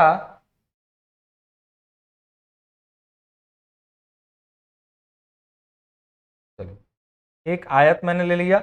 दूसरा मैं इसी पर एक सर्कल ले लेता हूं ऐसे, और जरूर नहीं कि इसी के बराबर रहे, ये भी जरूर नहीं है। और एक मैं ट्रायंगल ले लेता हूं ऐसे। ये तीनों एक ही एक्सिस पे हैं, ठीक है ना, और कुछ इस तरीके से हैं, इनके सबके अक्ष एक ही जगह से, जैसे इसका एक्स एक्स वही है जो इसका एक्स एक्स है, जो इसका एक्स एक्स वही है, और इसका भी एक्स एक्स वही है। तो मैं कह सकता हूं कि अगर मैं पूछूं कि आई एक्स एक्स मान लेते हैं कि इस पूरे तीनों सेक्शन का एक साथ क्या होगा, तो वो होगा I x x of rectangle plus I x x of circle plus I x x of triangle. ये तीनों जोड़ेंगे तो पूरे सभी का एक साथ आई एक्स एक्स आ सकता है, लेकिन ये तभी जुड़ सकते हैं जब इनका एक्सिस सेम हो। यदि अलग अलग एक्सिस पे हैं और निकालना है कि सबका एक साथ मोमेंट ऑफ इनर्शिया क्या होगा, तो कतई नहीं जुड़ेंगे, इनको फिर उसी एक्सिस पे लाना पड़ेगा तभी ये जुड़ पाएंगे। इस चीज का ध्यान रखिएगा, इनको उसी एक्सिस पे लाना पड़ेगा तभी ये जुड़ पाएंगे, इस चीज का आप ध्यान रखिएगा। तो यहां पर आपने क्या समझा, क्या यहाँ पे आपने समझा कि भाई तीनों को जोड़ा जा सकता है बशर्ते उनका एक्सिस क्या हो, सेम हो। यदि एक्सिस सेम नहीं हुआ तो नहीं जोड़ सकते। तो पहले ट्रांसफर करिए पैरेलल एक्सिस थ्योरम से, उसके बाद जोड़िए। क्या मेरी बात आप समझ चुके हैं? तो कॉमन एक्सिस का मोमेंट ऑफ इनर्शिया आपने देख लिया, और यहाँ पर एक नोट भी हमने नोट कर लिया, और उस नेट से हमें रिजल्ट क्या मिला, ठीक है ना। यानी ये आपका रेक्टेंगुलर है, आर फॉल हमने बोल दिया रेक्टेंगल। अच्छा कहेंगे सर स्क्वायर दिख रहा है, स्क्वायर और रेक्टेंगल बात एक ही है, बस दोनों भुजाएं बराबर होंगी, तो बी डी की जगह ए का क्यूब तो A⁴/12 हो जाता है। स्क्वायर का कितना हो जाएगा, अगर मैं यहीं पर बोलूं, यहाँ पर रेक्टेंगल का बताएं, यदि आप मैं पूछ दूं यहीं पर स्क्वायर का तो A⁴/12 होता है इसका। क्या है सर, ये ए होगा, ए भुजा, ये भी ए ही होगी, तो ए का क्यूब यानी A⁴/12 हो जाएगा। तो स्क्वायर में सोचना नहीं है, वो रेक्टेंगल ही है। Every square is a rectangle, वो फुलफिल करता है, ठीक है ना। तो ये आपने कुछ नोट समझे। अब हम लोग देख चुके हैं इसमें क्या कि कॉमन एक्सिस के अबाउट मोमेंट ऑफ इनर्शिया, जैसे ज्योमेट्रिकल सेक्शन का रेक्टेंगल ट्रायंगल सर्कल, देखिए रेक्टेंगल ट्रायंगल सर्कल, इनका आपको ज्योमेट्रिकल शेप का मोमेंट ऑफ इनर्शिया जानना था। रेक्टेंगल का मैंने बता दिया, ट्रायंगल का भी बता दिया, सर्कल का भी बता दिया, विदाउट डेरिवेशन जानना था हमने बता दिया। लेकिन जैसे ही बात आएगी कि सर इसका मोमेंट ऑफ इनर्शिया बताइए, सर इसका मोमेंट ऑफ इनर्शिया बताइए, एल टी और आई सेक्शन, तो वैसे ही यहीं से कहानी शुरू होती है न्यूमेरिकल की, और न्यूमेरिकल यहीं से आएगा। थ्योरी आएगी तो इधर से कुछ भी पूछ सकता है कि पैरेलल एक्सिस थ्योरम को समझाइए, तो डायग्राम बना के समझाना पड़ेगा। परपेंडिकुलर एक्सिस थ्योरम को समझाइए, डायग्राम बनाना के समझाना पड़ेगा। तो ये सब तो बता लेंगे, लेकिन आप जैसे ही इस पर कूदेंगे, अब देखिए ये सब मैंने आपको बताया पूरा, और ये नोट्स भी मैं लिंक डाल दूंगा, ये आप नोट्स को भी डाउनलोड कर लीजिएगा, ठीक है ना। वैसे लिखा लिखा है तो मिलेगा ही, आप डायरेक्टली बोर्ड वाला भी मैं नोट्स निकाल लूंगा, ठीक है। तो आप यहाँ से आपने देखा यहाँ पे कि ये कंसेप्ट तो हम समझ गए, लेकिन सर अगला कह रहा है कि एल टी और आई सेक्शन का जो मोमेंट ऑफ इनर्शिया निकालना है, एल टी और आई सेक्शन का, देखिए यहाँ पे एल टी और आई सेक्शन का, ये आई लिखा है, ध्यान रहे, एल टी और आई, इनको कैसे निकालेंगे सर, तो मैं कहूंगा चलिए आइए निकालते हैं। तो हम लोग लिखेंगे मोमेंट ऑफ इनर्शिया, इसका सीधे न्यूमेरिकल ही निकालना है, मोमेंट ऑफ इनर्शिया, इनर्शिया किसका निकालना है हमको। ये देखिए ये सब हम लोग ना जब आगे पढ़ने जाएंगे तो मोमेंट ऑफ इनर्शिया ऐसे हलवा की तरह आएगा, बाद में तो आपको दे दिया जाता है कि ले लो, दे दिए हैं, इसी से आगे न्यूमेरिकल लगाओ। ये चैप्टर अपने आप में इंपॉर्टेंट नहीं है, ये दूसरे चैप्टर को पढ़ने में मदद करने वाला है, और वो चैप्टर्स आपको मिलेंगे स्ट्रक्चरल मैकेनिक्स में, आरसीसी में, डिजाइंस में, उन जगहों पे इसका बहुत तेज प्रयोग होने वाला है, इसलिए इसको ध्यान से पढ़िए। यानी मोमेंट ऑफ इनर्शिया अगर मैं पूछूं तो सबसे पहले मैं लिखने वाला हूं पहला, और मैं लिखने वाला हूं एल सेक्शन सबसे पहला, एल सेक्शन। एल सेक्शन कैसा होता है, तो मैं कहूंगा कि एल सेक्शन जो है वो रहा सर ऐसे रहता है, और एल सेक्शन कोई नहीं देखा हो तो मैं दिखा भी सकता हूं उसको बहुत अच्छे से। क्या सेंट्रॉइड वाला चैप्टर नहीं पढ़े हैं? मैं बार बार एक चीज कह रहा हूं कि बिना सेंट्रॉइड पढ़े आप मोमेंट ऑफ इनर्शिया पढ़ने मत आइएगा। पहले ही मैं तो उसमें सेक्शन वेक्शन के बारे में हल्का फुल्का बताया हूं, जितनी आपको जानकारी होनी चाहिए उतना मैं उस चैप्टर में दे चुका हूं। अब ये रहा आपके सामने एक एल सेक्शन, आपके सामने एक एल सेक्शन जो है वो यहाँ पे दिख रहा है, ठीक है। अब यहाँ पर ध्यान दीजिएगा, हमसे बोला कि find the moment of inertia of the given L section. मान लीजिए हमसे क्वेश्चन जब बोलेगा तो हमसे बोलेगा find moment of inertia L section पर। क्वेश्चन कैसे बोलेगा, क्या, find find moment of inertia of the given L section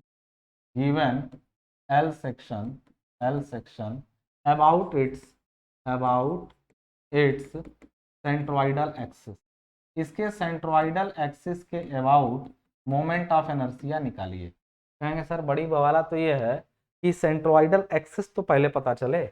अगर सर मैं इसका तरीका क्या है, मैं अगर पूछूं इसको निकालने का, और पहले मैं इनको सबसे पहले मैं यहाँ पर अगर हेडिंग बना दूं इस जगह पे, और मैं इसको लगाने से पहले मैं बात कर रहा हूं, मैं यदि एल टी और किसी भी कंपोजिट सेक्शन का मैं यदि बात करूं कि moment of inertia of composite section, heading बना लेता हूं moment of simple geometrical shape का तो देख लिए। अगर मैं लिखूं moment of inertia of composite section क्या होता है, कंपोजिट सेक्शन यानी ऐसा सेक्शन जो दो अलग अलग सेक्शन को मिलके बनाया गया हो उसको कंपोजिट सेक्शन कहते हैं। जैसे कि आपने अभी देखा कि ये एल सेक्शन है जो कि असल में दो आयतों से मिलके बना है, एक आयत दूसरी आयत, इनसे मिलके एल सेक्शन बनता है। तो कहेंगे सर यदि दो आयत से मिलके हमको इसको बनाना है इस सेक्शन को, तो हम लोग सर दो यानी एक तरीके का ये कंपोजिट सेक्शन है, तो इसका निकालने का क्या तरीका होता है सर, तो मैं कहूंगा स्टेप, इसमें कौन कौन से स्टेप्स आते हैं। पहला break the section into simple geometrical shape, यानी पूरे सेक्शन को सिंपल ज्योमेट्रिकल शेप में पहले तो तोड़ दो। पहले मतलब अगर आयत है तो आयत में तोड़ दो, सर्कल है सर्कल, सबको अलग अलग करके तोड़ दो, ठीक है ना। उसके बाद find moment of inertia of each simple shape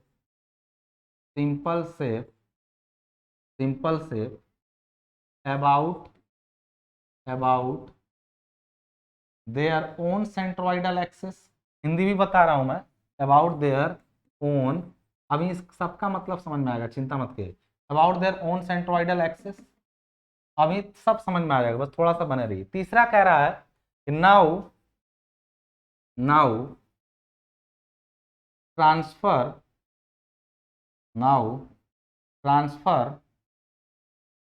all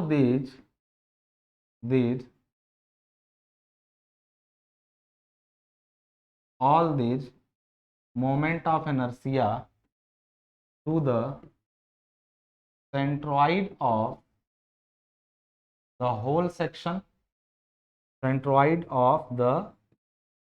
whole section, और चौथा है moment of inertia of the entire section will be sum of above। यानी इनका पूरे का मतलब समझिए। सबसे पहले बोला कि जो फिगर दिया गया हो हमको, एल टी जो भी बनाया गया हो, उसको सबसे पहले सिंपल फिगर में तोड़ लीजिए। कह रहा है कि उनका अपने अपने एक्सिस पे, जैसे दो आयत हुए तो उनका तो हम जानते हैं ना BD क्यूब बाई 12 होगा, तो उनका अपने एक्सिस पर निकाल लीजिए। फिर उनको पूरे सेक्शन के सेंट्रोइडल एक्सिस पर, now transfer them to the moment of inertia to the centroid of the whole section, यानी पूरे सेक्शन के सेंट्रोइड पर उनको ट्रांसफर कर लीजिए। आप फिर सबको आपस में जोड़ लीजिए। The last line is moment of inertia the entire section will be sum of क्या लिखा हूं मैं, सम ऑफ द अबव यानी उपर्युक्त का क्या होगा, वो योग होगा। समझ में आ रही बात ना। यानी मैं अब करूंगा क्या, इन्हीं स्टेप्स को फॉलो करके इसको निकालूंगा। जैसे इसके लिए मैंने ले लिया है यहां से यहां तक ये 1 सेंटीमीटर, कई बार ये mm में रहेगा तो 10 mm रहेगा, तो उससे घबरा मत जाइएगा, 10 mm में आंकड़ा बड़ा बड़ा बड़ा आने लगता है। आइए इधर भी इसको ले लेते हैं, कितना, 1 सेंटीमीटर, ठीक है ना।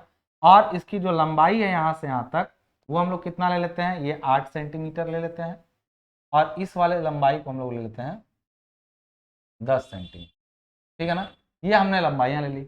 तो कहेंगे सर इसमें सबसे पहले इनको सिंपल फिगर में तोड़ेंगे, उसके बाद सर जब सिंपल फिगर में हम इसको तोड़ेंगे सर, तो फिर इसका निकाल लेंगे अपने एक्सिस पे। जैसे इसका अपना एक्सिस सर कहाँ होगा, तो मैं कहूंगा इसका अपना एक्सिस तो यहां होगा। पहले सिंपल फिगर में तोड़ने का मतलब हुआ या तो इसको यहां तक बढ़ा लो या तो इसको नीचे तक बढ़ा लो। तो मैं कहूंगा कि बहुत अजीब बात है, इसको नीचे तक बढ़ा लेते हैं सर। तो मैं कहूंगा ठीक है बढ़ा लो। जब बढ़ा लिए तो ये आयत पूरा यहां तक आ गया और वो आयत अलग हो गया।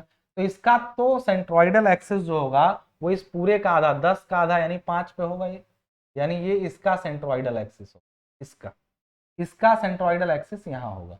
फिर उसके बाद इसका सेंट्रोइडल एक्सिस तो कहेंगे सर यहाँ होगा, और फिर सर ये यहाँ पे होगा। तो ये सिमेट्रिसिटी से पता चला कि इस आयत का सेंटर, ये जो छोटा आयत है वो यहाँ होगा। अच्छा तुम चाहते तो इसको भी पीछे खींचते तो फिर इसका सेंटर थोड़ा ऊपर जाता, लेकिन इसका सेंटर जो है वो थोड़ा पहले आता। वैसे भी करते आंसर सेम आता, कोई टेंशन वाली बात नहीं थी। अभी मैंने दो आयतों में इनको बांटा और पाया कि इसका सेंटर यहाँ, इसका सेंटर यहाँ होगा। अगर इनको निकालना रहे कि मोमेंट ऑफ इनर्शिया, तो सबसे पहले तो इनका सेंट्रोइड निकालना पड़ेगा। सेंट्रोइड कैसे निकालेंगे इसका बताइए। तो सबसे पहले सेंट्रोइड निकालने के लिए देखिए हमने क्या किया कि भाई हम सर इसका अपने एक्सिस पर निकाल लेंगे, इनका भी निकाल लेंगे, फिर ट्रांसफर तो करना पड़ेगा। तो कहेंगे सर पूरे का एक्सिस है कहाँ। मैं मान लेता हूं कि पूरे का जो एक्सिस है, वो पूरे का जो एक्सिस है वो कहीं इस पॉइंट पर है। ये पूरा एक्सिस जो है वो कहीं पर इस पॉइंट पर है, मान लेते हैं, ठीक है ना। और यहाँ मान लेते हैं, इस जगह पर मान लेते हैं पूरे का एक्सिस।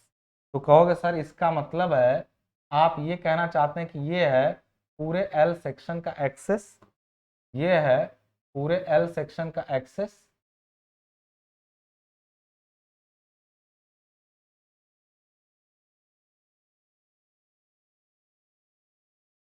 ये इस पूरे माने इसका अपना सेंटर, इसका अपना सेंटर, लेकिन दोनों को एक साथ जोड़ा गया तो इन पूरे का सेंटर यहां पर आ रहा है एक्स एक्स, और ये पूरा वाई वाई। हमें इसी के अबाउट इसका मोमेंट ऑफ इनर्शिया निकालना है।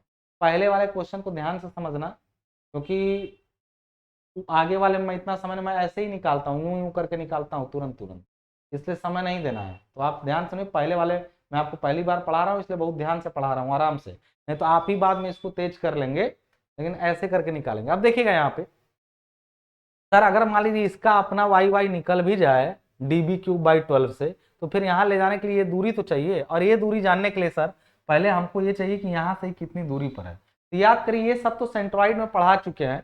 अगर आपको सेंट्रोइड नहीं समझ में आया है तो पहले मैंने कहा कि उसको पढ़िए। तो आप एक चीज बताइए, हमको निकालना है यहाँ से कि इस पॉइंट से, अगर इसको 0 0 मान लें, पूरे को हम इस पॉइंट को हम ओरिजिन मान लें, तो मैं कहूँगा यहाँ से ये दूरी जो कही जाएगी वो दूरी कही जाएगी एक्स बार, और सर यहाँ से ये जो दूरी कही जाएगी इस पॉइंट से, इस दूरी को कहेंगे हम लोग वाई बार। समझ रहे हैं बात को। तो हमें निकालना क्या है कि इस पॉइंट से 0 0 जो पॉइंट है वहां से कितनी दूर पर ये लाइन है, और वाई बार वाली लाइन कितनी दूरी पर है। उसके लिए आपको सिंपल तरीका एक्स बार बराबर, तो पहले हमें क्वेश्चन दिया गया और फिगर दे दिया गया, कहा कि find the moment of inertia given L section about it's centroidal axis. हम लोग सबसे पहले सॉल्यूशन में क्या लिखने वाले हैं, सेंट्रोइडल एक्सिस या तो आपको पहले से मालूम हो सिमेट्रिक हो, जैसे आई सेक्शन होता है तो सिमेट्रिक होता है, तो पहले से मालूम होता है कहाँ है उसका। यदि आप इसका निकालना चाहें तो बहुत आसान तरीका है, सबसे पहले इसका सेंट्रोइड निकाल दीजिए कि सेंट्रोइड है कहाँ, तब तो उसके अबाउट निकालेंगे। उसके लिए आपको चाहिए एक्स बार मतलब ये वाली दूरी। एक्स बार सर दो, फिर उसमें भी सेंट्रोइड में भी बांटे थे आप, एक्स बार बराबर सर होता है a1x1 plus a2x2 divided by a1 plus a2, यही तो होता है एक्स बार। सर a1 x1 कितना है, अगर मैं यहाँ पे पूछूं तो मैं कहूंगा a1 चलिए इस रेक्टेंगल को हम लोग बराबर से a माने 1 मानेंगे, इसको 2 मानेंगे। पहले वाले का x कितना है, यानी 0 से कितना दूरी पे है, 1 सेंटीमीटर टोटल चौड़ाई, तो ये आधा सेंटीमीटर। पहले तो इसका एरिया कितना होगा, कहेंगे 10 सेंटीमीटर 1 सेंटीमीटर, तो सर इसका एरिया जो होगा वो 10 सेंटीमीटर, 10 गुणा 1 तो 10 स्क्वायर सेंटीमीटर। सर x1 यानी इसके केंद्र की दूरी यहां से पहले वाले आयत की, इसका केंद्र कहाँ है, तो मैं कहूंगा इसका लोकेशन है x1 y1 और इसका लोकेशन है x2 y2। समझ गए बात को। x1 कितना है सर, यहाँ 0 से इस 10 का 1 का आधा, तो यानी इसको कहेंगे सर 0.5 प्लस a2 कितना है सर, ये तो 8 सेंटीमीटर सर पूरा था, लेकिन वहां से ये कम हुआ तो ये बचा कितना, 8 में से ये 1 सेंटीमीटर, ये 7 बचा सर, 7 गुणा 1 एरिया है इसका, 7 स्क्वायर सेंटीमीटर। x2 कितना है सर, x2 कितना है सर, तो कहेंगे सर यहां से इसकी लोकेशन जो बता रही है 7 का आधा हुआ 3.5, यानी सर ये 7 का आधा 3.5 ये हुआ, 3.5 में सर ये 1 जोड़ दीजिए, तो मैं कहूंगा ये हो गया 4.5 यानी 4.5 बटा a1 प्लस a2 यानी 10 प्लस 7। यहाँ से x बार की वैल्यू आ जाएगी, और x बार कितना आया हमारा, 10 गुणा 5 तो समझ ही गए होंगे आप, ये 5 हो गया प्लस उधर 7 गुणा 4.5,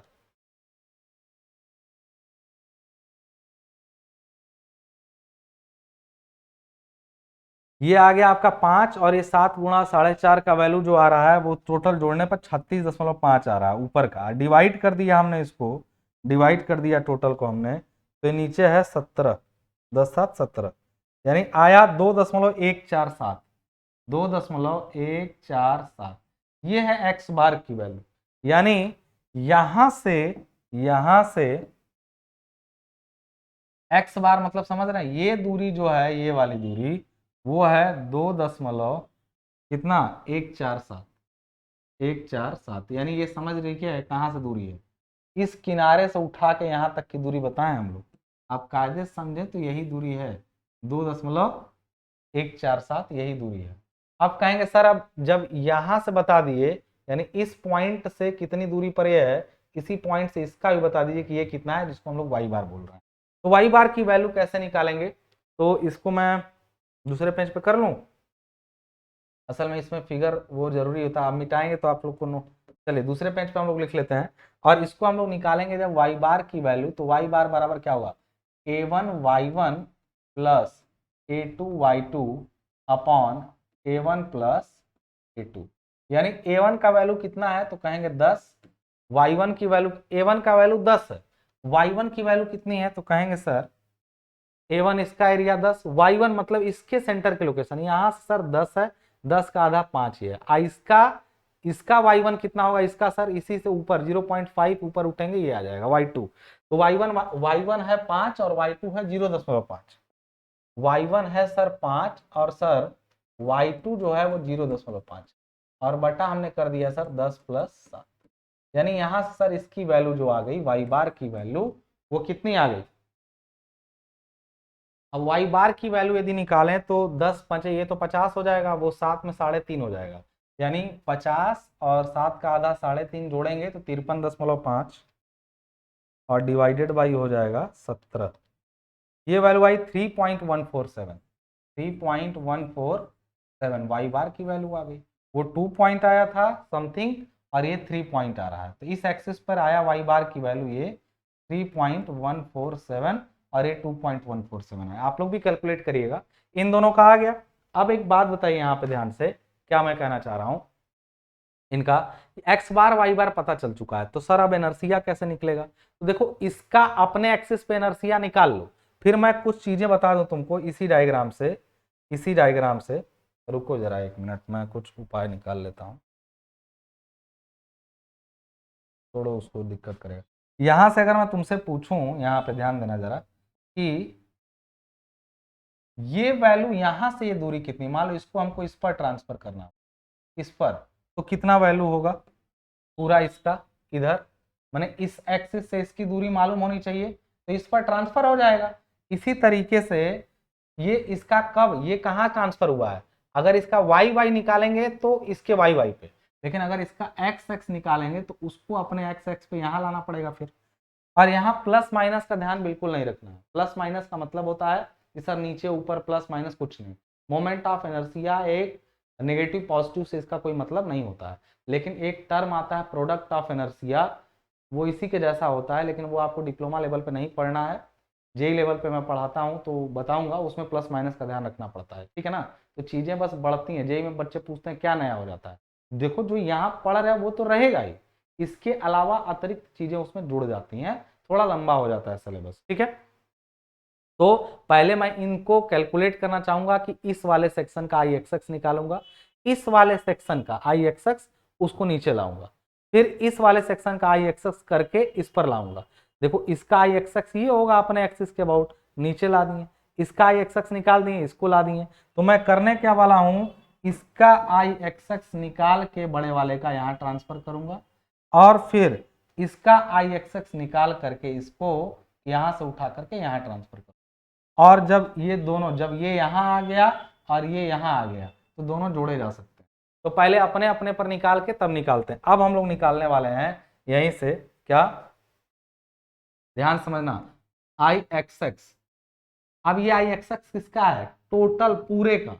आई एक्स यहां पर मैंने लिखा आई एक्स, और यहां पर लिखा मैंने इंटायर, इंटायर सेक्शन यानी पूरे सेक्शन का आई एक्स मैं निकालने जा रहा हूं। कैसे निकलेगा, तो इसके लिए क्या करना पड़ेगा, देखो ध्यान से, थोड़ा लंबा कैलकुलेशन लिखने जा रहा हूं। पहले नंबर एक का, नंबर एक कितना है, तो मैं कहूंगा सर नंबर एक वाला है वो एक ऐसे था 10 ऐसे था, तो उसका एक्स कितना होगा, एक्स 10 को काट रहा है, तो आंसर 1 गुणा 10 का क्यूब बाई 12। ये सर क्या होगा, सर 1 गुणा 10 का क्यूब किए क्योंकि एक्स निकाल रहे हैं, और इसका जो एक्स है ना वो काट रहा है इस लंबे वाले को, यानी 10 का क्यूब कर, इसका अपने एक्सिस पे सर आ गया। सर इसको नीचे ले आइए जरा, इसको नीचे ले आइए, तो नीचे कितना लाए सर, अभी तुम बताए हो कि इसका यहां से दूरी 10 का आधा 5 होगा, क्योंकि ये पूरा 10 है तो अपना सेंटर तो 5 पे है, और जबकि ये जो आया है इसका वाई वाई जो सेंट्रॉइड पूरा आया है वो 3.147 पे है, तो ये दूरी कितनी बची, 5 में से इसको घटा लो, 5 ये है उसमें से इसको घटा लो, तो मैं वही करने जा रहा हूं, वो इनके बीच की दूरी हुई। तो कहेंगे सर आपने सर उसको अपने एक्सिस पे तो निकाल दिया, प्लस सर दूसरे एक्सिस पे जब ट्रांसफर करते हैं तो ए इंटू ए मतलब उसका एरिया इंटू दूरी का स्क्वायर, दूरी सर कितनी है 5 में से माइनस करेंगे 3.147, ये दूरी है इसका स्क्वायर। सर ये क्या लिखे हैं आप, ये देखो थोड़ा सा एक ही साथ लिख रहा हूं तो कई लोगों को दिक्कत होगी।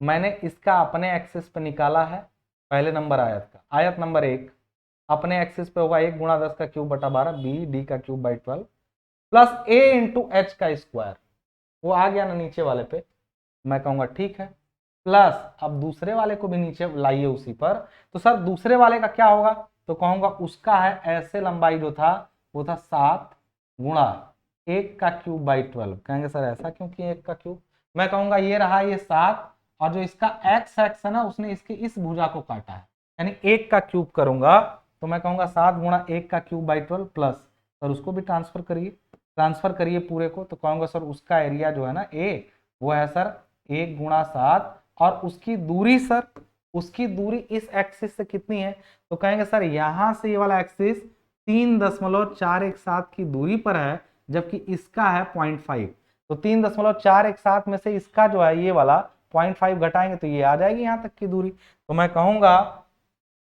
3.147 में से 0.5 घटा लो और इसका स्क्वायर। क्या ये बात तुम्हें समझ में आई, मैं बोला कैसे आई एक्स को, एक बार इसको ध्यान से वापस से सुन लो। मैंने क्या कहा, पहले अपने एक्सिस पे निकाला पहले आयत का, उसको ट्रांसफर कर दिया ए इंटू एच स्क्वायर से, चला गया पैरेलल एक्सिस थ्योरम लगा करके नीचे, और ये वाला भी पैरेलल एक्सिस थ्योरम लगाकर चला गया ऊपर। दोनों ये अपने एक्सिस पे निकल के यहाँ ट्रांसफर हो चुका है, ये यहाँ ट्रांसफर हो चुका है। अब जोड़ दिए दोनों को ट्रांसफर करने के बाद आपस में जोड़े तो आई एक्स की वैल्यू वहीं से धड़ाक से निकल के आ जाएगी, और वो वैल्यू कितनी होगी अगर मैं पूछूं तो आप कहेंगे कि सर वो वैल्यू दोनों को हम लोग जोड़ेंगे और कितना आएगा। तो आंसर आप लोग भी निकालिए मेरे साथ में, हम लोग निकालते हैं 1 बाई 1। तो मैं 5 - 3 अच्छा मुझे ना इसको ब्रेक कर देना चाहिए था, अलग अलग निकाल देना चाहिए था, फिर जोड़ना चाहिए था। परेशान मत हो बस, क्योंकि आगे जाके ना ऐसे ही निकालना पड़ता है, एक लाइन में मोमेंट ऑफ इनर्शिया निकालते हैं। तुम्हारी किताब में राम कहानी लिखी रहेगी, तुम ऐसे ही निकालना, बड़ा आसान हो जाता है।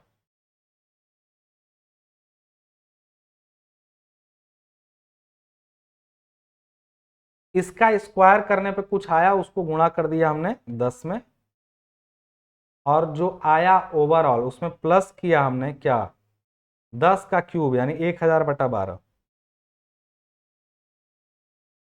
टोटल वैल्यू आई 100, इस पूरे की वैल्यू 117.67, यानी हम लोग का आई एक्स एक्स जो आया वो आया 117.67। ये केवल अभी ऊपर वाला आया है, ये प्लस नीचे वाला आप करने जा रहा है। नीचे वाला क्या होगा तो कहेंगे 3.147 माइनस 0.5 जो आया उसका स्क्वायर कर दिया हमने, गुणा कर दिया हमने 7 से, और फिर प्लस कर दिया उन सब में हम लोगों ने क्या, ये पूरा, यानी एक का क्यूब 7/12, यानी 7/12, यानी इस पूरे का वैल्यू आया 49.629, यानी 49.63, 49.63 के करीब। दोनों को जोड़ दिया हमने 117.67। टोटल वैल्यू आई आई एक्स एक्स की टोटल वैल्यू 167.23, क्या इसमें आएगा सेंटीमीटर टू द पावर 4 में। क्यों? क्योंकि सारी दूरियां किस में ले गई हैं, सारी दूरियां सेंटीमीटर में ले गई। आप इसको एल सेक्शन का मोमेंट ऑफ इनर्शिया निकालना सीखें, ये पूरा ये एल सेक्शन का मोमेंट ऑफ इनर्शिया निकालना आप सीखें, समझ में आ गई होगी बात आपको यहाँ पे। अब इसी तरीके से एल सेक्शन का आई एक्स एक्स निकाले, अभी आई वाई वाई नहीं निकाले। अगर मैं इसी तरीके से आई वाई वाई निकालूं, now now I Y Y निकालूं इसी सेक्शन का, तो क्या होगा, अगेन वही काम करेंगे हम लोग। ये आपको दिख रहा है पूरा, इसका वाई वाई पूरा निकाल के यहां लाएंगे, और इस वाले का वाई वाई निकाल के यहां लाएंगे, आ जाएगा दोनों। इसका वाई वाई निकालते हैं फिर लाते हैं, इन दूरियों को आपको ध्यान में रखना पड़ेगा। अब इसका जरूरत पड़ेगा, हमें इससे काम हो रहा था वाई वाई वाले से, अब इसका जरूरत पड़ेगा, तो हम लोग निकालने वाले पर आई वाई वाई, तो कहेंगे सर पहले वाले आयत का जो होगा आई वाई वाई, तो सर उस समय किए थे 10 का क्यूब, आप करेंगे का 10 गुणा 1 का क्यूब बाई 12 प्लस एरिया हो गया सर 10 इंटू दूरी कितनी है सर, मैं कहूंगा कि अब वाई वाई किसको काट रहा है, एक को, तो किसका क्यूब होगा, एक का, 10 गुणा 1 का क्यूब बाई 12। सर ये इसका तो हो गया अपने एक्सिस पे, सर इसको ट्रांसफर यहाँ करना है, ट्रांसफर कहाँ करना है, इससे यहाँ ले जाना उठा के। क्या दूरी है सर, यहां से सर दूरी जो है 2.147 है, ये पूरी देखिए, यहां से इसकी दूरी 2.147 है, और ये 0.5 है, तो इसको घटा लीजिए ना, बस 0.5 को हटा लीजिए, 2.147 में से 0.5 को हटा लीजिए, आ जाएगा, हो गया ट्रांसफर। ये पूरा 10 एरिया है, ए इंटू एच का स्क्वायर ट्रांसफर हो गया, प्लस दूसरे वाले को भी करते हैं सर। अब कि ये 10 गुणा 1 का क्यूब, अब वो कितना, उसका एक्स एक्स वाई वाई किसको काटा है, कहेंगे सर 7 वाले को, यानी 1 गुणा 7 का क्यूब बटा 12 प्लस एरिया 7 और दूरी, सर यहां से इसकी कुल दूरी आई थी 4.5, देखिए ये आया था इसका आधा 3.5, और यहां से जोड़े थे तो 1 और 3.5, 4.5 हुए थे, 4.5 सर यहां तक है, और यहां तक जब आ रहे हैं तो 2.147 है, यानी सर इन दोनों एक्सिस के बीच की दूरी, जो ये वाई वाई है इसका वाई वाई, इनके बीच की दूरी 4.5 में से 2.147 घटा लेंगे।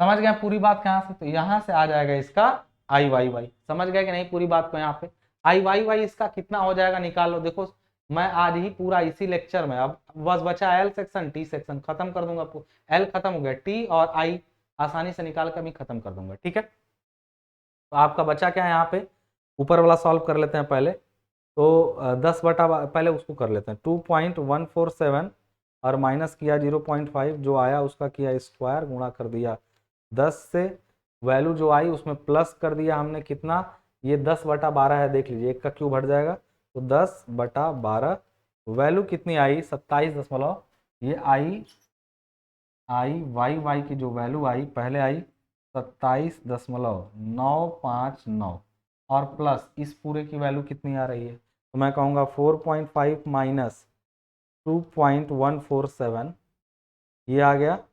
जो आया उसका स्क्वायर कर दिया हमने, तो जो आया उसमें फिर 7 से गुणा कर दिया हमने, और प्लस कर दिया ये पूरा, यानी 7 का क्यूब बटा 12, 7 का क्यूब और बटा हमने कर दिया 12।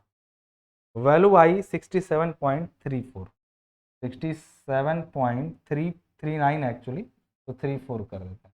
अब इन दोनों को जोड़ देते हैं आपस में, 27.959, वैल्यू आ गई 90। आई वाई वाई की वैल्यू क्या आई, 95.298 सेंटीमीटर टू द पावर 4।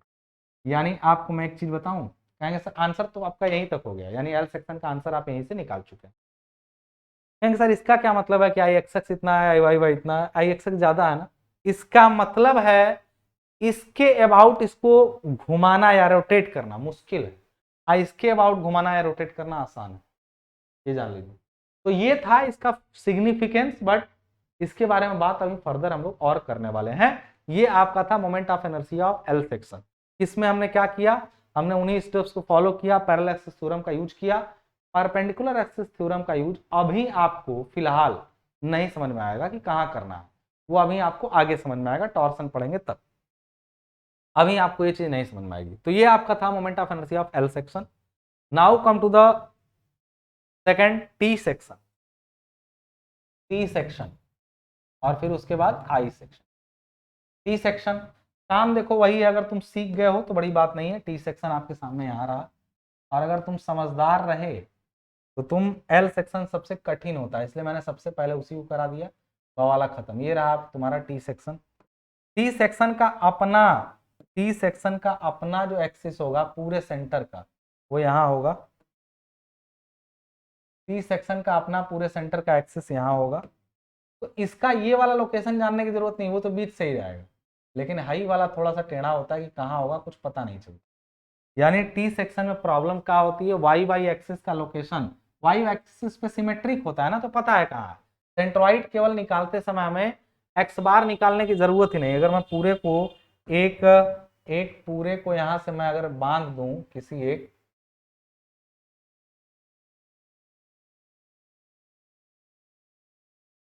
चलिए अगर मैं इसको 0 0 यहां से मान लूं, तो ये जान लीजिएगा इसका वाई बार सॉरी इसका एक्स बार फिक्स होता है ऑलरेडी, यहां से यहां इसका एक्स बार ऑलरेडी फिक्स होता है, और एक्स बार जो ये दूरी है वो वाई एक्सिस की दूरी होती है। और दूसरी बात, अगर हम लोग इस पूरे सेक्शन का आई वाई वाई निकालने जाए तो देख रहे हैं इसका भी वाई वाई वही है। आप इसको नोटिस करिएगा जरा, इस सेक्शन का आई वाई वाई इसका केवल इतने का मैं बता रहा हूं, इतने का, इसका वाई वाई देखिए यही है। फिर अगर नीचे चले आए तो अगर इस छोटे आयत का देखें तो इस आयत का तो यहाँ होगा ना, इसका भी वाई वाई वही है, इसका वाई वाई वन मान लीजिए, और इसको x1 मान लीजिए। इसी तरह इसका ये y1 मान लीजिए, y2 और इसको मान लीजिए x2। लेकिन आई जो बड़ा वाला x है और y है उसमें देखो ऑलरेडी y सबका कॉमन है, तो आई वाई वाई तो सीधे सीधे जुड़ जाएगा, इनको कहीं ट्रांसफर नहीं करना है। ऐसा नहीं कि इसका वाई वाई कहीं और है, इसका वाई वाई कहीं और है, फिर सबको लाना पड़ेगा, ऐसा करना ही नहीं। आपको बस देखो x इसका यहाँ है, x लाना पड़ेगा, लेकिन y को लाना ही नहीं है, तो हमारे लिए आसान हो जाता है थोड़ा सा इसमें, और आई सेक्शन और थोड़ा इजी हो जाएगा, देखेंगे अभी। तो टी सेक्शन में हम लोग बात करेंगे, जब हम यहाँ पे टी सेक्शन में फिर से वही क्वेश्चन देगा क्या, find find moment of inertia of given T section. T section dimensions आपको फिर से दे गए, और डायमेंशन मैं कह सकता हूँ कई बार भारी भारी होते हैं, तो डरिएगा मत, फिर से हम ले रहे हैं 1 ही सेंटीमीटर यहाँ पे डायमेंशन, और उसके बाद इसकी डायमेंशन जो हम लोग ले रहे हैं यहाँ से, वो ले रहे हैं यहाँ मान लीजिए 5 सेंटीमीटर, और ये भी ले रहे हैं यहाँ से यहाँ तक 5 सेंटीमीटर, ठीक है ना यहाँ पे। तो इसमें एक चीज क्लियर है कि अगर ये पूरा 5 है तो एक्स बार अपने आप 2.5 पर होगा, 2.5 सेंटीमीटर, क्यों, अरे इसी के आधे पे होगा, ये पूरा 5 है तो आधे पे 2.5 पे वो होगा, उसमें कोई इशू है नहीं, और उसकी जरूरत भी नहीं है हमको, क्योंकि वो कॉमन है तो सीधे जुड़ जाएगा, ट्रांसफर नहीं करना पड़ेगा। We need to find y bar, हमें सबसे इसमें एक चीज निकालना है वाई बार का वैल्यू। तो वाई बार हमें निकालना पड़ेगा और उसके लिए हम लोग को वही पुराना काम, यानी सबसे पहले सोल्यूशन डाल दिया हमने यहाँ पे। ध्यान दीजिएगा, थोड़ा कम में सॉल्व करने की कोशिश करेंगे। तो वाई बार की वैल्यू जो आएगी वो क्या आएगी, इसको हमने आयत नंबर 1 माना, इसको आयत नंबर 2 माना। तो अभी इसका लोकेशन तो इतने का 5 सेंटीमीटर के आधे पे होगा इसका। y1 जो होगा इसको 1 नंबर माना, तो इसका इस जीरो से कितना ऊपर जाने पे इसका सेंटर आ जाएगा। कहेंगे सर ये पूरा 5 है तो ये 2.5 पर आ जाएगा। सर इसका y कहाँ होगा, कहेंगे सर इसका तो यहाँ पे ये एक्सिस है, ये उठ करके यहाँ पहुंचेगा तब तो आएगा। तो मैं कहूंगा y bar is equal to फिर से वही a1 y1 plus a2 y2 upon a1 plus a2। Sir a1 क्या है, पहले वाले का एरिया। सर कहेंगे 5 गुणा 1, ये भी एक ही मान लीजिए आप यहाँ से 1 सेंटीमीटर। सर एरिया है 5। सर y1 कितना है, इसके सेंटर की दूरी किससे, ओरिजिन से। ओरिजिन से कितना ऊपर है, 5 का आधा 2.5 पर। सर ये 2.5 हो गया। प्लस सर a2 कितना एरिया, 5 गुणा 1 यानी उसका भी एरिया। लेकिन सर ये इस गुणा कर रहा है 5 गुणा, सर y2 की दूरी मतलब ये मान लीजिए यहाँ से यहाँ तक हमने लिया, ये है इसका लोकेशन सेंटर का। इसी से ऊपर चलते जाएंगे तो इसका भी सेंटर आएगा। इसका सेंटर कहाँ से आएगा, देखो ये सब सेंट्रॉइड पढ़ा रहा हूँ तो सेंट्रॉइड क्लियर करके आना, क्योंकि पहले ही पढ़ा। यहाँ से कितना ऊपर, तो कहेंगे सर 5, ये तो गए ही थे पूरा, और फिर इसका आधा 1 का, तो 5.5 हुआ यहाँ से कुल दूरी। 5 पूरा प्लस इसका आधा 5.5, यानी 5.5 है इसका ये। अपॉन हमने कर दिया a1 प्लस a2, यानी दोनों का एरिया 5 प्लस 5। यानी यहां से y बार की वैल्यू जो हमारी आ गई वो कितनी आ गई, 5 गुणा 2.5 प्लस कर दिया 5 गुणा 5.5। वैल्यू जो आई वो आई 40, अब बटा हमने कर दिया 5 5 10, यानी आ गया ये 4 सेंटीमीटर।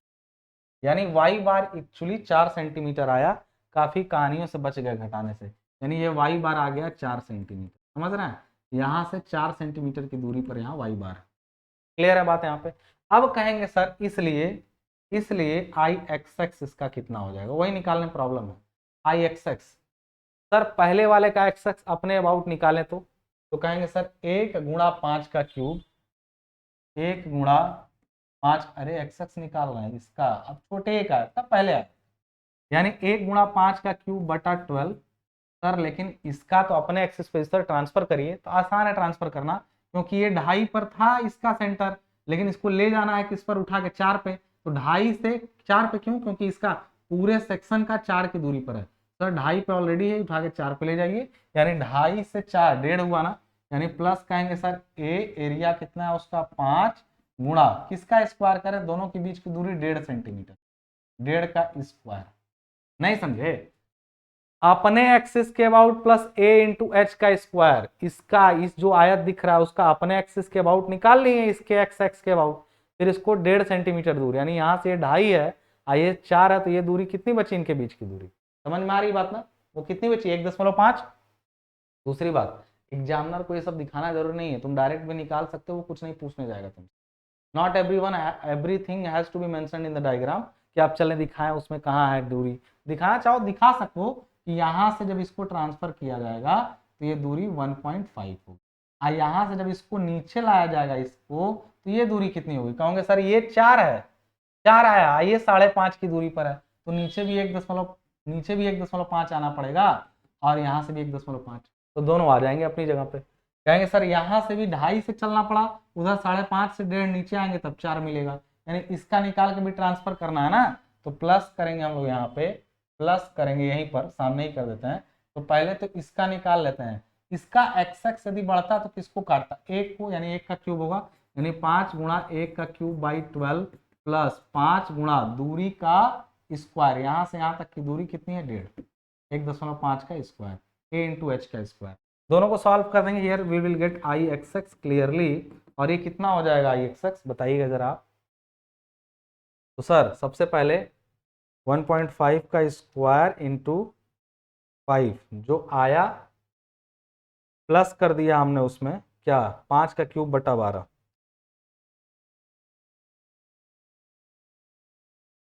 21.67, 21.67 और प्लस इधर वाला कितना आ रहा है, तो आ रहा है 1.5 का स्क्वायर गुणा 5 जो आया फिर उसमें प्लस कर दिया हमने 5/12।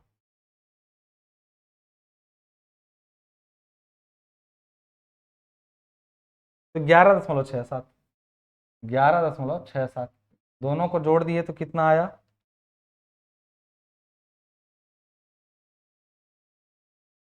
33.336। यही आपका आ रहा है सेंटीमीटर टू द पावर 4। ये आई एक्स की वैल्यू आई।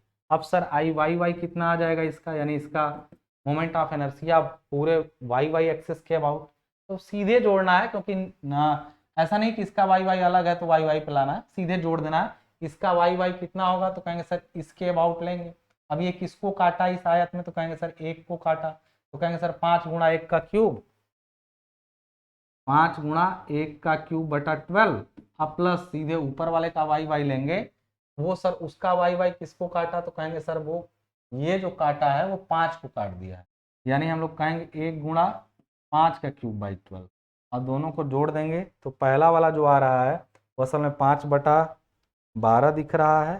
पहला वाला जो आया उसमें हमने प्लस कर दिया तो वो 5 का क्यूब/12 है, यानी 5 का क्यूब/12, यानी यहाँ से value I 10.833, 10.833 centimetre to the power. क्या आपने देखा कि कितने छोटे समय हम लोगों ने आई एक्स एक्स और वाई वाई वाई दोनों निकाल लिया? आप अपनी किताबों में देखिएगा इसको कितना लेंदी बनाया गया है और आप कंफ्यूज कितने हो जाएंगे उसमें, आपको समझ में थोड़ा कम आएगा, ठीक है ना। बट ठीक है, अगर आप लोग को सेशन पसंद आ रहा हो तो देखिए मुझे ये ना कहना पड़े कि लाइक कर दीजिए, आपको कर देना चाहिए। अगर बहुत कोई कठिन चीज़ को हम लोग आसान शब्दों में ले आते हैं आपके सामने, तो सालों का अनुभव होता है और हम बस आपसे इतनी उम्मीद करते हैं आप जो है सेशन को लाइक करके अपने दोस्तों तक इसको पहुंचाएंगे। दूसरी बात, आप लोग इसको अगर आगे इंटरेस्टेड हैं तो हम लोग इन सबको, जैसे आप एक सब्जेक्ट अभी पढ़ रहे हैं, आगे आपके सेमेस्टर में बहुत सारे सब्जेक्ट हैं, तो एक साथ पूरे सेमेस्टर का पैकेज भी अवेलेबल है सिविल टेक सॉल्यूशन का एंड्रॉइड ऐप पे। वहां जाकर के आप फीडबैक देखिए, वहां कोर्सेज देखिए, पीडीएफ नोट्स देखिए। तो हम लोग जो इतना सारा काम करते हैं उसके बदले थोड़े से पैसे में आपका कंप्लीट सेमेस्टर का कोर्स अच्छी गाइडेंस के साथ लेके आते हैं। उससे हमारी जो संस्था है वो चलती रहती है। जो हम लोग के साथ काम करने वाले हैं, जो नोट्स बनाते हैं लोग, जो टाइपिंग करते हैं लोग, ये कैमरा लाइटिंग जो भी चीज़ें लगी हुई हैं, उन सब में थोड़े पैसे हम लोग को मिल जाते हैं। तो अगर आप कोशिश करिएगा कि आप कोर्स में इनरोल होंगे तो उससे हम लोग को फायदा होगा। और दूसरी बात, हमारे फायदे से बहुत जरूरी बात, आपकी पढ़ाई बहुत सुचारू रूप से चलने वाली है, ठीक है। चलिए, तो ये आपका टी सेक्शन पूरा हो गया, क्लियर है। अब हम लोग बात करते हैं अगला जो है I section. Now come to the third, ये लास्ट पार्ट पे हम लोग चल रहे हैं। अगर आप यहाँ पे देखें इस चीज को पूरे को देखिए, हम सिलेबस से हट के बात ही नहीं करेंगे। एल करा दिया मैंने आपको, एल मैंने आपको करा दिया यहाँ पे, ये अब टी भी करा दिया। Now come to the third part which is I. और लास्ट चीज हम लोग की बचेगी सेक्शन मॉडुलस। सेक्शन मॉडुलस ये क्या होता है, इसका केवल आपको डेफिनेशन समझना है, लेकिन फिर वही कहूंगा कि सोम में इसका यूज पता चलेगा कि क्या करना है, ठीक है ना। यूज पता चलेगा, अभी मैं बता दूंगा कि सेक्शन मॉडुलस क्या होता है, ठीक है। चलिए, जहां से लेके चले थे वहीं से लेके आ गए हम लोग फिर वापस, और अब हम लोग चलने वाले हैं आई सेक्शन पे। आई सेक्शन कैसा होता है? कई बार आई सेक्शन ऐसे होते हैं जो ऊपर नीचे बराबर फ्लैंज रखते हैं, यानी उनकी जो फ्लैंज होती है वो बराबर होती है। और कई बार ऐसे सेक्शन होते हैं जिनकी फ्लैंज छोटी बड़ी हो सकती है, लेकिन आपके में छोटी बड़ी फ्लैंज वाले क्वेश्चन ना और आ भी गए तो आप कर लेंगे, ऐसा कोई वो नहीं कि आप कर नहीं पाएंगे। ये बहुत आसान ही है, जैसे अगर इतना टेढ़ा कर चुके पीछे तो आप ये सब भी कर जाएंगे। अब मैं पूछूं कि इस पूरे आई सेक्शन का, कहेंगे सर आई सेक्शन कहाँ देखते हैं, तो गर्डर बीम का सबसे आइडियल सेक्शन आई सेक्शन मान, ठीक है ना। इसके इस सेक्शन पर मैं एक लेक्चर ले सकता हूँ, इस सेक्शन के ऊपर एक लेक्चर ले सकता हूँ, और वो मैं लेता हूँ आगे जब स्टील स्ट्रक्चर डिजाइन आप पढ़ते हैं, ठीक है।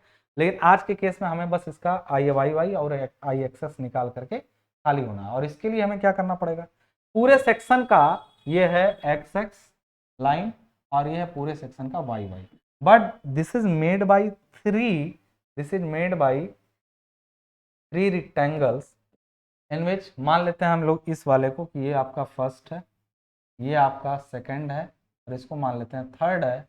तो वेरी फर्स्ट ऑफ ऑल यहाँ पर ध्यान दीजिएगा, आपको सेंट्रॉइड निकालना ही नहीं है, बीच में होता है, बीच में सेंट्रॉइड होता है, आपको मालूम है यहीं पे। यानी यहाँ से भी बीच में और इधर से भी बीच में, कोई इशू ही नहीं है, सेंट्रॉइड ही नहीं निकालना।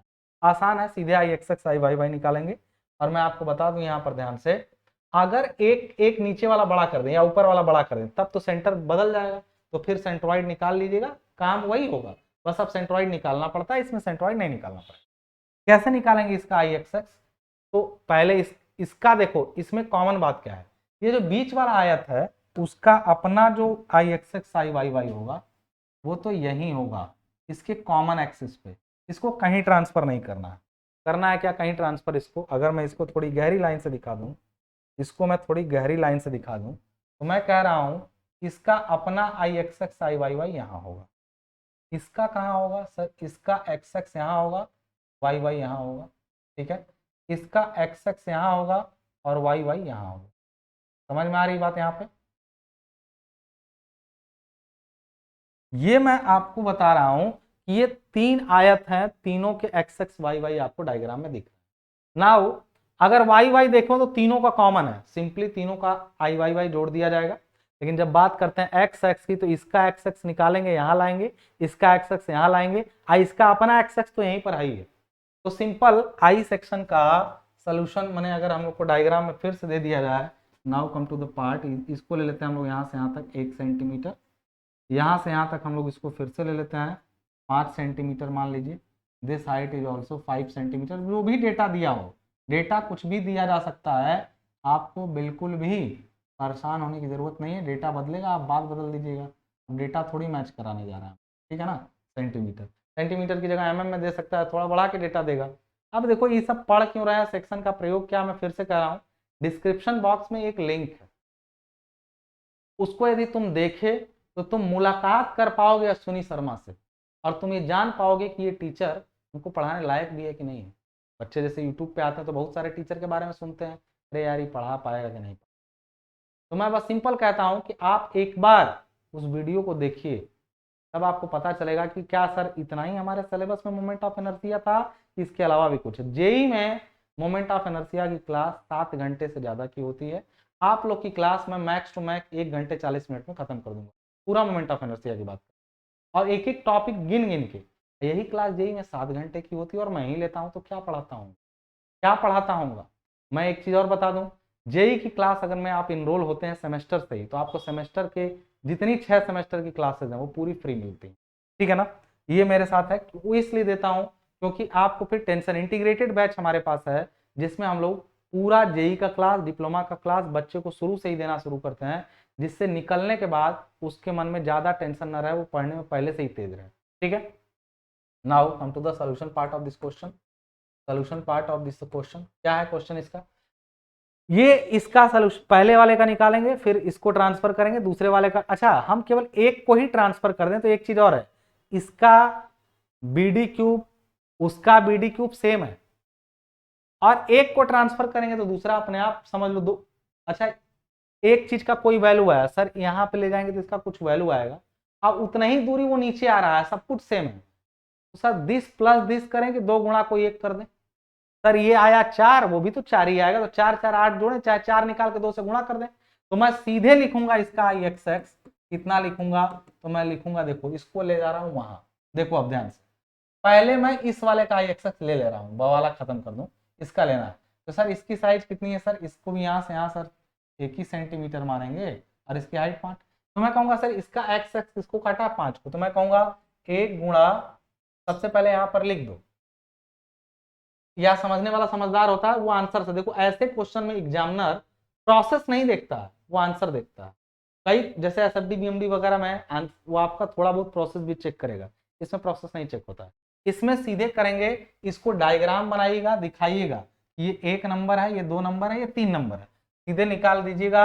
ये 2 नंबर प्लस प्लस 2 गुणा 1 नंबर कर दीजिएगा, वो समझ जाएगा कि वो क्या करना चाह रहे हैं आप। तो दूसरा वाले का पहले निकाल लेते हैं, तो उसका कहेंगे सर इसको काटा है, यानी 5 का क्यूब होगा, तो मैं कहूंगा 1 गुणा 5 का क्यूब बाई 12, इस वाले का तो हो गया अपने एक्सेस, और वो वहीं पर है तो ट्रांसफर भी नहीं करना, प्लस सर इस वाले का लें और इसको ट्रांसफर करें। सर इसका ये है 5 और ये अगर आगे बढ़ता है एक्स तो काटता है 1 को, यानी सर इसको कहेंगे 5 गुणा 1 का cube by 12 plus it has to be transfer here. Transfer कहाँ करेंगे सर, इसको यहां से उठा के यहां ले जाएंगे, कहेंगे सर इसकी 1 का आधा, ये 0.5 है, और अगर इस दूरी की बात करें यहां से यहां तक तो ये पूरा, तो देखो ध्यान से समझना, ये 5 है तो 5 का आधा 2.5, 2.5 ये हुआ, और 2.5 में ये आधा जोड़ दोगे तो ये कितना हुआ, 3 सेंटीमीटर नहीं हुआ? बताओ, नहीं समझे कि ये दूरी 3 सेंटीमीटर कैसे हुई? ये आधा और ये 2.5। देखो कैलकुलेशन में मिस्टेक मुझसे भी हो सकती है, तो तुम समझो, हो सकता है कुछ गलत करूं, तुम सही कर लेना। यानी यहां पर हमने कहा कि इसको ट्रांसफर करना है तो a इंटू दूरी, बीच की दूरी का स्क्वायर, a कितना है सर 5, गुणा दूरी कितनी है सर बीच की यहां से यहां तक 3 का दूरी का है स्क्वायर। ये आ गया सर, ये वाला सर यहाँ ट्रांसफर हो गया, उसका भी वैल्यू सर वही आता, तो जोड़ने के बजाय सीधे 2 से गुणा कर दें। ये इसका आई एक्स एक्स आ चुका है, सीधे आप सॉल्व करेंगे, यहाँ से आई एक्स एक्स आ जाएगा, करता आ रहा हूँ, इसको आप करिएगा। और आई वाई वाई निकालना है सर, कुछ करना ही नहीं है सर, इसका आई वाई वाई कितना होगा, वाई वाई किसको काटा है 1 को, यानी इसका आई वाई वाई निकालेंगे सर 5 गुणा 1 का क्यूब बाई 12 प्लस 2 गुणा किसी एक का निकाल लीजिए, इसका चाहे उसका किसी एक का निकाल लीजिए, क्योंकि इसको लेते फिर इसको लेते फिर उसको, हालांकि इन दोनों का सेम ही होगा, तो 2 गुणा और 1 का कोई ले लिए, वाई वाई कितना होगा सर, तो कहेंगे सर 5 गुणा 5, सॉरी 1 गुणा 5 का क्यूब, क्योंकि वाई वाई 5 वाले को काटा आपकी, तो मैं कहूंगा 1 गुणा 5 का क्यूब बाई 12। यहां से ये अब प्लस ये निकालिएगा, यहां से आई वाई वाई आ जाएगा, कहानी खत्म, सेंट्रोइड निकाला नहीं था, आई एक्स एक्स आ गया, आई वाई वाई आ गया, सीधे सॉल्व कर लेंगे, सीधे सॉल्व कर लेंगे पूरा। मैंने आपको बस सोल्यूशन नहीं किया है, वो आप कैलकुलेटर दबा लीजिएगा आप इसको, जैसे मैंने पीछे कैलकुलेटर भी खुद ही दबाया हूं, आपसे नहीं पूछा हूं, वो आप कर लीजिएगा, क्योंकि ये दोनों कठिन थे, ये वाला आसान था। अगर फ्लैंज बदलता बड़ा होता तो तुरंत ये जो सेंटर बीच में है ना वो नीचे, अगर उधर बड़ा होता तो ऊपर, फिर वाई वाई एक्स एक्स सब कुछ बदलता, तब वैल्यू अलग होती। आप उसको भी आई सेक्शन ही कहते हैं, बट आई सेक्शन का जनरल मतलब होता है इक्वल फ्लैंज के साथ में। कितना आसान था ये पूरा, हम लोगों ने जो पढ़ा आज की डेट में, ये पूरा जो टॉपिक था कितना आसान था, और हमने अपने इस सिलेबस के अकॉर्डिंग, जो कि आपके हरियाणा बोर्ड है, दिल्ली का बोर्ड है, और इन सब के अकॉर्डिंग पूरा हमने इसको खत्म कर लिया, सिंपली खत्म कर लिया, सारी थ्योरी और न्यूमेरिकल के साथ में। न्यूमेरिकल इतने ही टाइप के इससे आ सकते हैं, आप एग्जाम दे करके फीडबैक हमें जरूर दीजिएगा। अब मिलते हैं हम लोग नेक्स्ट सेमेस्टर में, या कुछ और आपकी डिमांड होगी तो आप कमेंट बॉक्स में डाल सकते हैं। This lecture is specially for Uttarakhand, Delhi board and Haryana board. मिलते हैं अगले सेमेस्टर में आप लोगों के साथ, इंतजार रहेगा, धन्यवाद।